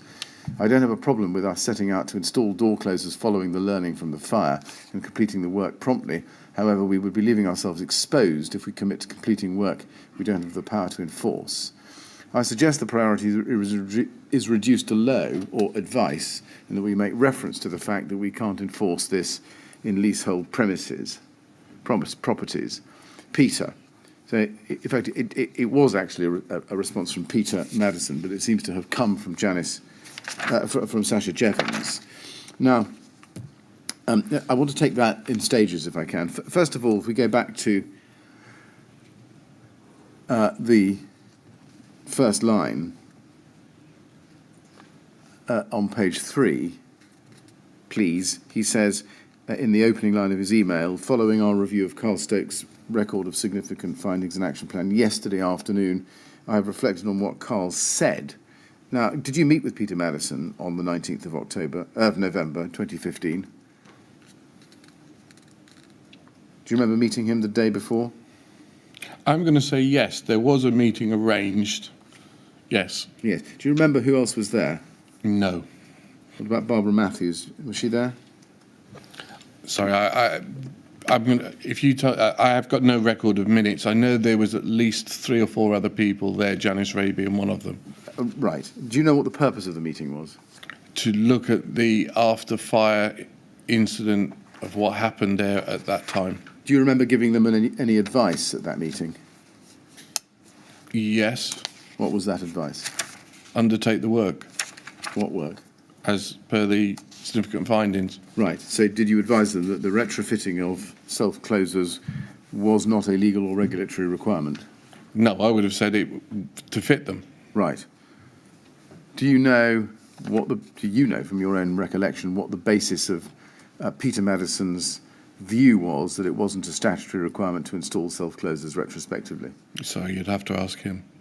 Now, did you refer to the guidance in the LGA guide, which says, and it's paragraph 62.19, that it is essential that, regardless of which option is chosen, fire-resisting flat entrance doors and doors to protect common corridors, lobbies and stairways should be fitted with suitable positive action self-closing devices? I agree with that statement wholeheartedly, but this building, previous to the work being undertaken, the lift lobby areas weren't protected lobbies. But did you point them to the guidance in the LGA guide to the effect that I've just stated? Because now they were becoming protected lobbies, yes. So you say you did? Well, I would have told them that they are now protected lobbies, so therefore they must be self-closing devices on the doors. Yes. You don't, but you can't explain Peter Madison's understanding that it wasn't a statutory requirement to install self-closers retrospectively. No. Now, looking at the bottom of page 2 in this email run, we can see that Barbara Matthews responds the next day.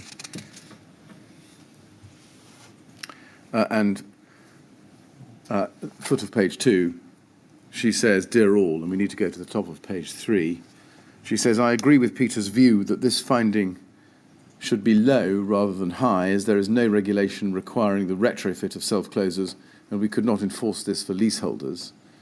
I've asked Janice to raise this with Carl to amend the level of this finding. The action currently reads as a recommendation which we should annotate to reflect that we will initiate a programme to complete the work promptly, with the exception of leaseholders, where we can only recommend that they be fitted. The Fire Brigade have requested our significant findings and action plan, and Janice has agreed with Carl that he will review this report later today and remove any actions where the work has been completed. Janice is chasing up the various teams."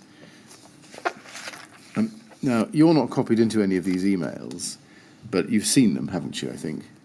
I can't say I've seen them, no. The reason I ask you that is that we've seen these emails in your disclosure. So I would have seen them then, sorry, yes. Sorry. Right, okay. Do you think Janice Ray forwarded them to you? Which she would have done, no one else would have done. Now, we've seen no reference in any of this correspondence internally within the TMO to the fact that the layout of the building has changed, so as now to necessitate the application of self-closing devices on flat front doors where there weren't any previously. Part of the work by Ex Nova was the louvered vents under the window glazing on one side was to be blocked off. Yeah. My point is simply that when we look together at these emails, we don't see any reference to the fact that the layout of the building and the blocking off, as you refer to it, was being changed. So it may, you perhaps can't help me, but it obviously wasn't a point that was of particular importance to them in rationalising why self-closers were now needed. Is that a fair comment? I presume so, yes. Yes. Do you agree with Peter Maddison and Barbara Matthews that there was no statutory requirement and no regulation that required installation of self-closing devices retrospectively? I would agree with them if the building layout hadn't changed. Right.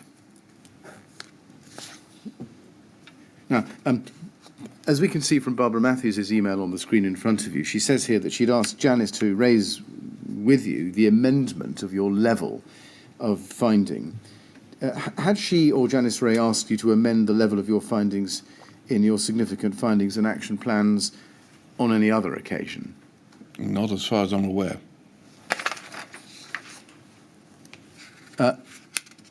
What did you understand at the time was to be carried out by the TMO by way of initiating a programme to complete the work promptly? As quickly as they could undertake the work. Were you told that they were going to initiate a programme to complete the work promptly? I can't remember being told that exactly, but I would imagine they would, because if my memory is correctly, an enforcement notice was served on this, which would give a timescale. Yes. Did you have any idea from the discussions you were having about when it would be completed? Or No. You don't? Did you have any idea from your discussions when the work would be begun? No. Given Imminently, I would have thought. Well, you would have hoped, because 2 to 3 weeks was what red meant. Yes. Now let's go to CST 3026445. This is an email from you to Janice Ray, 20th of November 2015. And can we start at the bottom of page 2 in this email run, please, and looking at the top of page 3. Very foot of page 2 is from you to Janice Ray, 20th of November. Janice, over to page 3. My advice is that the item ref fitting self-closing devices stays as a high, but as there is the policy in place regarding advice on fitting door self-closing devices, I do not have a problem with the priority being stated as strong advice, in quotes. This is partly to appease the LFB. But the fitting of the door self-closing devices must be given a high priority by the TMO and Repairs Direct. Did Janice Ray ask for that advice? Or did you give it to her unprompted? I would have been asked for it. The reason I ask you that question, Mr. Stokes, is because we haven't seen an email in which she did so. But you think she asked you for that advice, do you? Well, I would have thought so, because otherwise I wouldn't have changed it unless I would have been asked to. When she asked you for that advice, do you think, or do you remember that she briefed you about the exchange with Peter Maddison that we've just seen in the emails about door closing? I can't comment. I can't remember. Can you clarify what advice you are giving here?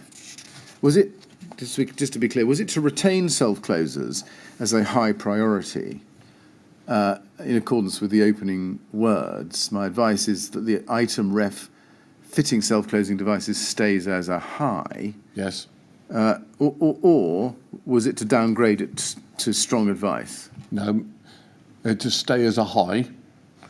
But as there is a policy in place regarding advice on fitting self-closers on doors, I do not have a problem with the policy being stated as strong advice. Priority being stated as strong advice? Yes. So what were you advising them?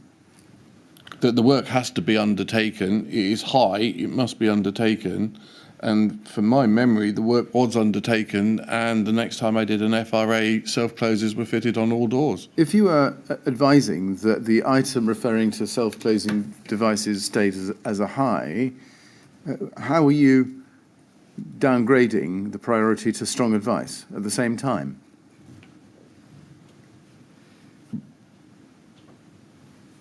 Instead of, sorry, without reading what it says on the document, does it say where it's red but stays, but strong advice is put in there as a word rather than high? I don't know. The work was undertaken, and the next FRA specifies that self-closing devices are fitted on all doors. Yes, I'm just trying to understand the advice, you see, because I don't understand it at the moment. It starts by saying that the reference for self-closing devices stays as a high. Yes. But the sentence then ends with saying you don't have a problem with the priority being stated as strong advice to appease the LFB. Well, what were you advising? Which of those two things were you advising the TMO to do? Both. It stays high and the work must be undertaken. No, it stays high, but you don't have a problem with it being stated as strong advice. Yes. Well, high and strong advice are not the same thing, are they? But my reading here and knowing that there was a policy and procedure in place for fitting self-closed devices on doors anyway, the work was going to be undertaken. What word I used? Well, what were you doing? Can you explain what I do not have a problem with the priorities being stated as strong advice? What is that? What do you mean there? What's going on? Could we go back to the significant findings and what does the words in the text in the significant findings say?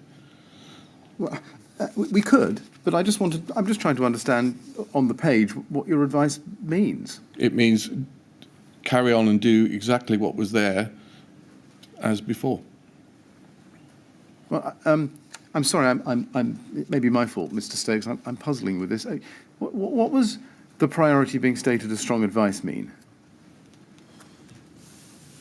Does it say before immediate? I undertake it immediately, and I'm now amending it to strong advice. What I'm saying here is it stays as high, 2 to 3 weeks, and it's strong advice. You will do it. What did you intend should be said to appease the LFB? What was in? So let me rephrase the question. What was it about saying strong advice that would in part appease the LFB? Could you help me with that? No, I can't. Right. Strong advice isn't red, is it? It's white. It appears in a white box normally in your FRAs. No, that would be advice. Well, as opposed to strong advice. Yes. Yes? I'm just wondering whether we've worked this as hard as it. Well, we probably have. Yeah. Why did you want to appease the LFB? It's always better to be on the correct side of the enforcing authority. Well, Appease means to help. well, does it? In my view, yes. I think there may be people in history who might regard appeasement as something slightly different from that. It means what it means, doesn't it? It means stay on the right side of the enforcing authority. But why, as an FRA, didn't you simply take the policy that it stays as a high and the TMO have got to do what you say? I think this is what it said. The work is already being undertaken, and the work was undertaken very quickly. And in the next FRA, all the self-closers are fitted on the doors. Yes. Well, we can see what happened after this email exchange. Can we go to CST 409046?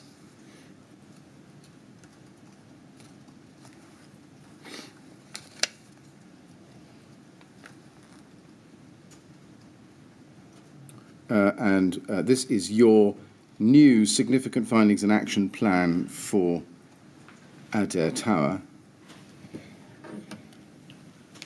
CST 409046.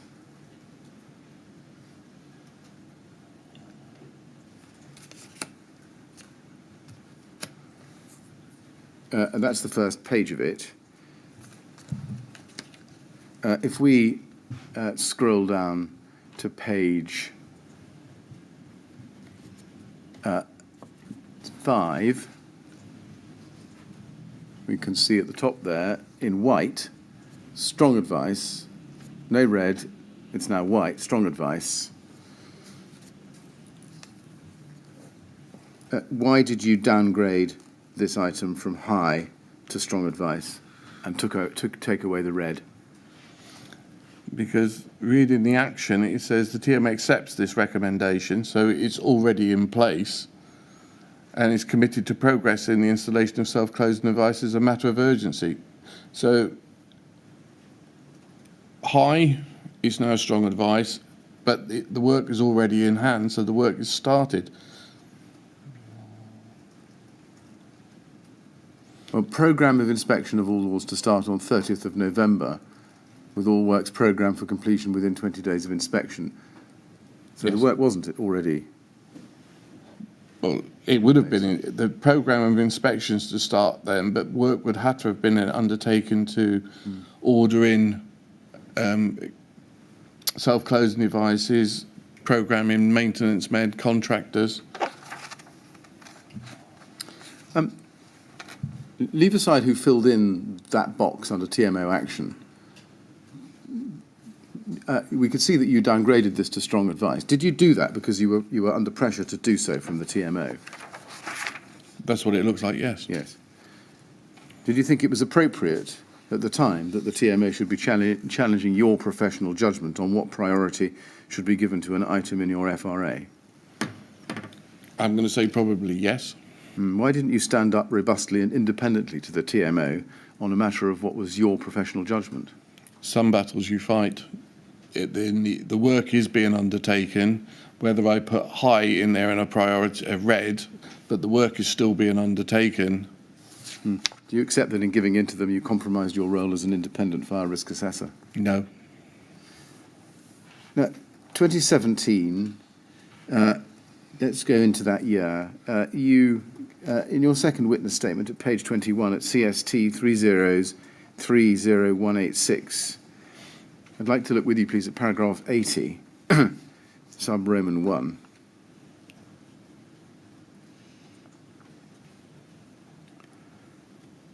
CST 3030186, page 21.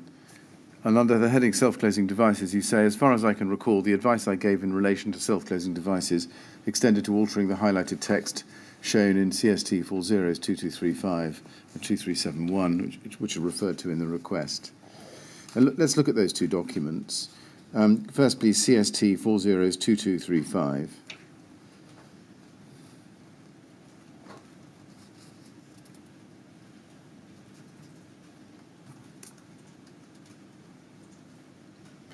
Now, it's got no date on it, but it appears to relate to the TMO and RBKC's decision to instigate a 5-year programme to retrofit self-closing devices to nominally fire-rated flat entrance doors where there were none present.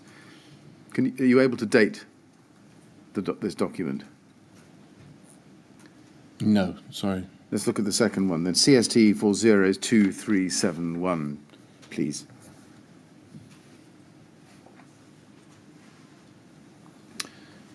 That's entitled Tenant's Flat Entrance Door, Priorities for Self-Closer Programme. Are you able to date that document, do you think? No, sorry.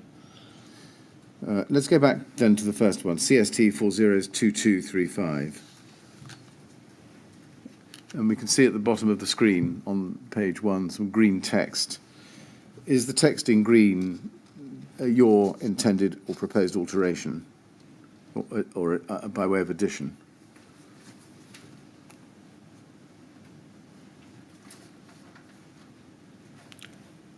Categorically, I can't say yes or no. Right. It looks as if it was in respect of maintenance, or rather inspection at least, of self-closing devices. Yes. And it looks as if you've added that there should be an inspection of the self-closing device before any new occupant moves in, yes? Yes. And on any flat entrance door before any tenant moves into a dwelling. Well, Yes. I'm not sure I see the difference between the two. One's a temporary accommodation. Oh, I see. unit. Right. There's a difference between the kinds of accommodation. Yes. Right. And then over the page on page 2,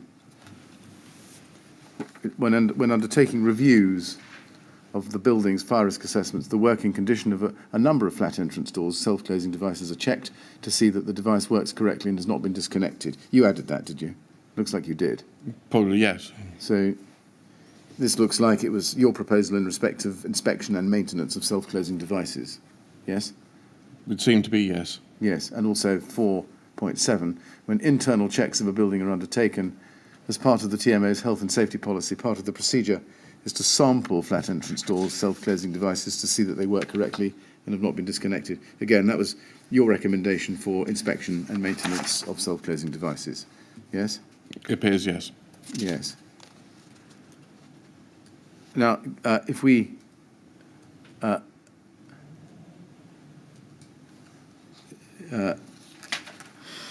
scroll up to page 1 again and look at this section,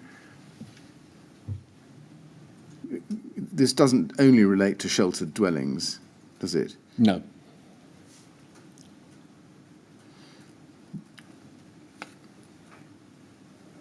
Are you? I know you can't date the document, but are you able to tell us whether it predates or postdates the LGA guide, which was published in August 2011? Do you know? I can't say. You can't say. Did you know that in January 2016, LFB had advised the TMO at a bi-monthly meeting on the 5th of January of that year that carrying out checks on self-closers when properties became void would not in itself be considered by the LFB to be a sufficient level of checking? Did you know that? It doesn't spring to mind, no. Right. Were you aware that Janice Ray had originally proposed 2 programmes? At first, a retrofitting of self-closing devices, and secondly, the regular inspection and maintenance of all self-closing devices to ensure that they remain connected and functioning correctly. It would not surprise me, but I'm not familiar with it. And did you know that that had arisen because of the discussions with the LFB after the Adair Tower fire? It does not surprise me. Right. Did you provide any advice specifically to Janice Ray or anybody else at the TMO, or indeed RBKC, about either of those 2 proposed programmes? I'm not aware of. Now, can we go to TMO 00840770?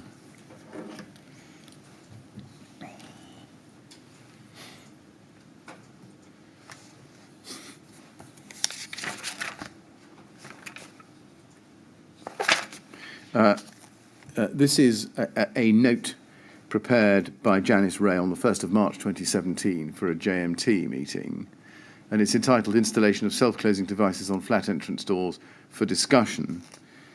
Is this a document that you saw at the time, do you think? So I don't know what a JMT meeting is, please. Joint Management Team. Oh, sorry, sir. Right. Is this a document that you've seen at the time? I can't say I've seen it. I don't know, sir. Right. Well, let's just see how we go with it. We can probably take it quite quickly. Can we go, please, to page 3 and look at the third item down there under section 7, costing of a self-closer installation programme? Our fire risk assessor considers it likely that at least 50% of the stock already has self-closing devices fitted. However, accurate information on the precise location of all of these doors is not currently available. The possibility of adopting an installation programme has been investigated, and indicative costings are set out below. And then you can see on the left-hand side of the box programme, and on the right-hand side of the box cost. You see that?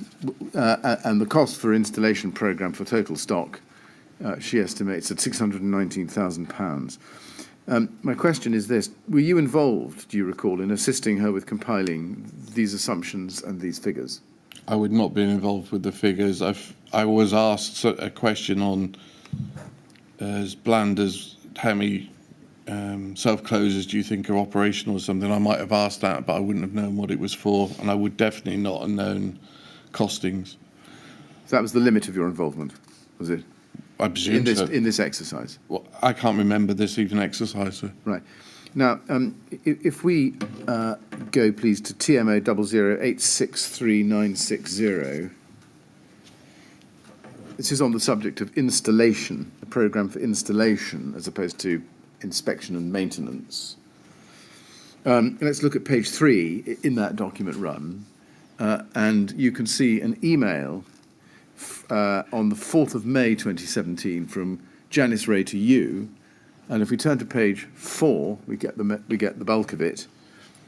She says, please see below from Alex, we have agreed with RBKC that we will instigate a 5-year self-closer installation programme on tenanted flats.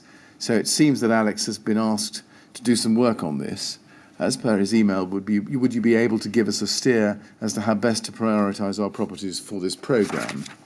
And at page 3, if we scroll up to that, please, you'll see your response on the 10th of May 2017, just a month before the fire, saying, my first thoughts are that the buildings where the MAS doors were fitted should be compliant. These were all self-closing fire-rated doors. There would only be leaseholder flats to look at in these buildings. I'm assuming that leaseholder doors would be outside of the scope of the works involved, so these premises could be struck off the list of buildings. All premises fitted with Manx master doors removed from the list. And then you go on down the email to deal with sheltered schemes, and then you give a 7-paragraph or priority list of approach, starting with tower blocks or buildings over 6 stories. And then you go down that 5 to 6 floors, 3 to 4 floors, 2 floors, and then flats access from open staircases, flats access from open external walkways, flats access from open external walkways and balconies. Now, then you say ongoing, and let's look at that. You say, as part of all ongoing maintenance checks of properties, the flat entrance doors are checked to see that the self-closing devices are fitted and that they work correctly. This is all doors, including the Manx master doors. It is a given that all new flat entrance doors fitted by the TMO should be self-closing 30-minute fire-rated doors fitted with intumescent strips and cold smoke seals. Now, first, you just look at the advice you give at the beginning that master doors could be removed from the list. Why was that? Because my understanding is there was not an issue or a problem with the master doors. But by May 2017, you knew that self-closing devices were being removed from doors, including the master doors, the master doors, and therefore such doors were not, at least for that reason, compliant with the building regulations. But they would be removed. Yes, the fact that they were being removed didn't mean that they shouldn't be inspected to make sure that they were there and working. So the first part's not about inspection, is it? The first part is about installation? Sorry, have I missed that? Well, maybe not. But what you're responding to is Janice Ray saying that she's agreed that there'll be a 5-year self-closer installation program on tenanted flats. So is it right that you're removing master door? It's just so we're clear, because the master doors were already fitted with self-closers. Yes. But isn't the problem with that although they were fitted, you knew by May 2017 that even though self-closing devices had been fitted because they came with the master door when installed, people in residents were in the habit of disconnecting them or they broke. But this was the installation program, so we knew that they were already on those doors. That would be covered in the maintenance program, which is later on. I see. So you're saying, or you understood that there would be a separate list, one list for installation and one list for inspection. Yes. I follow. Now, turning to the ongoing, as part of an ongoing maintenance checks of properties to see if the self-closing devices are fitted and that they work correctly, did you check that with anyone? This is a proposal, I believe, from reading this here. I mean, I can't remember writing this, but this is a proposal, isn't it? This is ongoing on what's going to happen. I see. So at that stage, is that right, that you understood that there was at that point no ongoing maintenance checks of properties to make sure that the self-closing devices were fitted and that they work correctly? This is ongoing, so this is in hand as it... Right. Who did you understand was at that time carrying out the ongoing maintenance checks? The caretakers, when the flats were occupied or vacant or work was undertaken within a flat, it would be checked at those times. Right. If we look at Janice Ray's response, at the same day, page 2,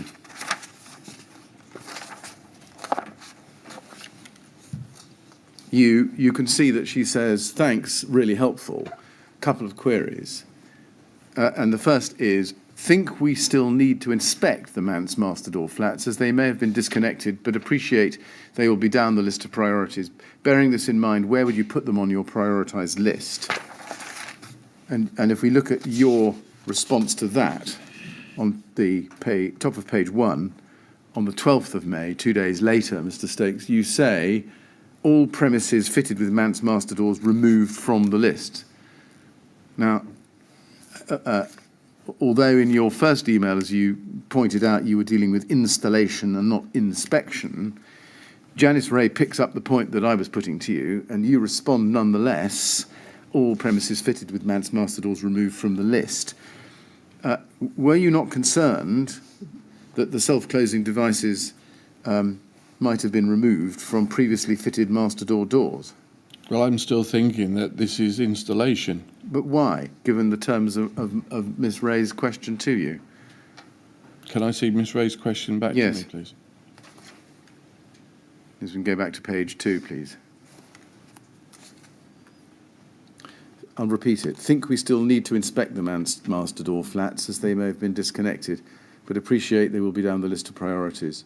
Bearing this in mind, where would you put them on your prioritised list? So she's asking you, I mean, we can read the question, but my understanding of the question is that she's asking you to prioritise the Manx master doors in the inspection list.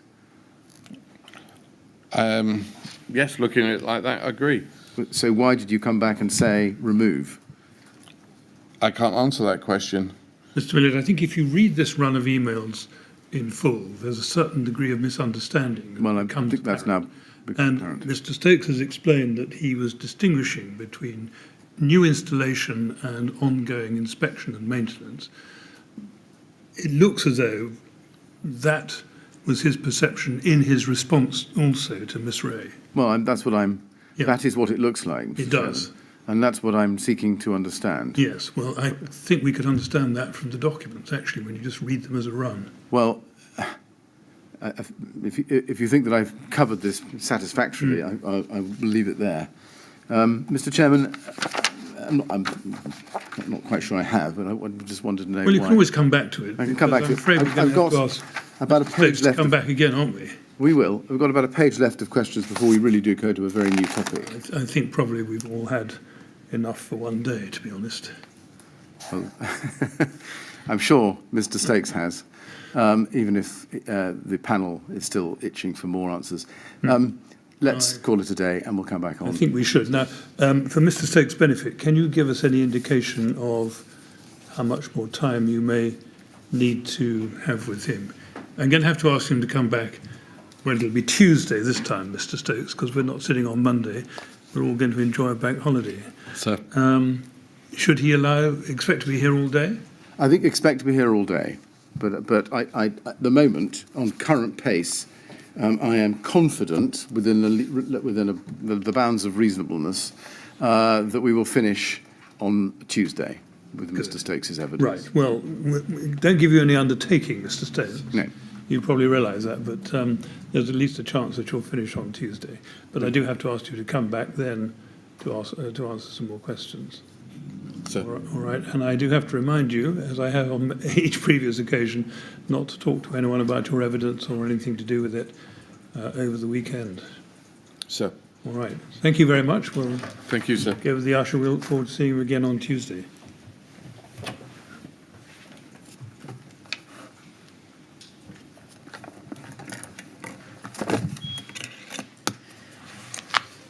Right, Mr. Millett, thank you very much. It'll be 10 o'clock on Tuesday. Yes, and I wish the panel a very good bank holiday weekend. And you as well, I hope.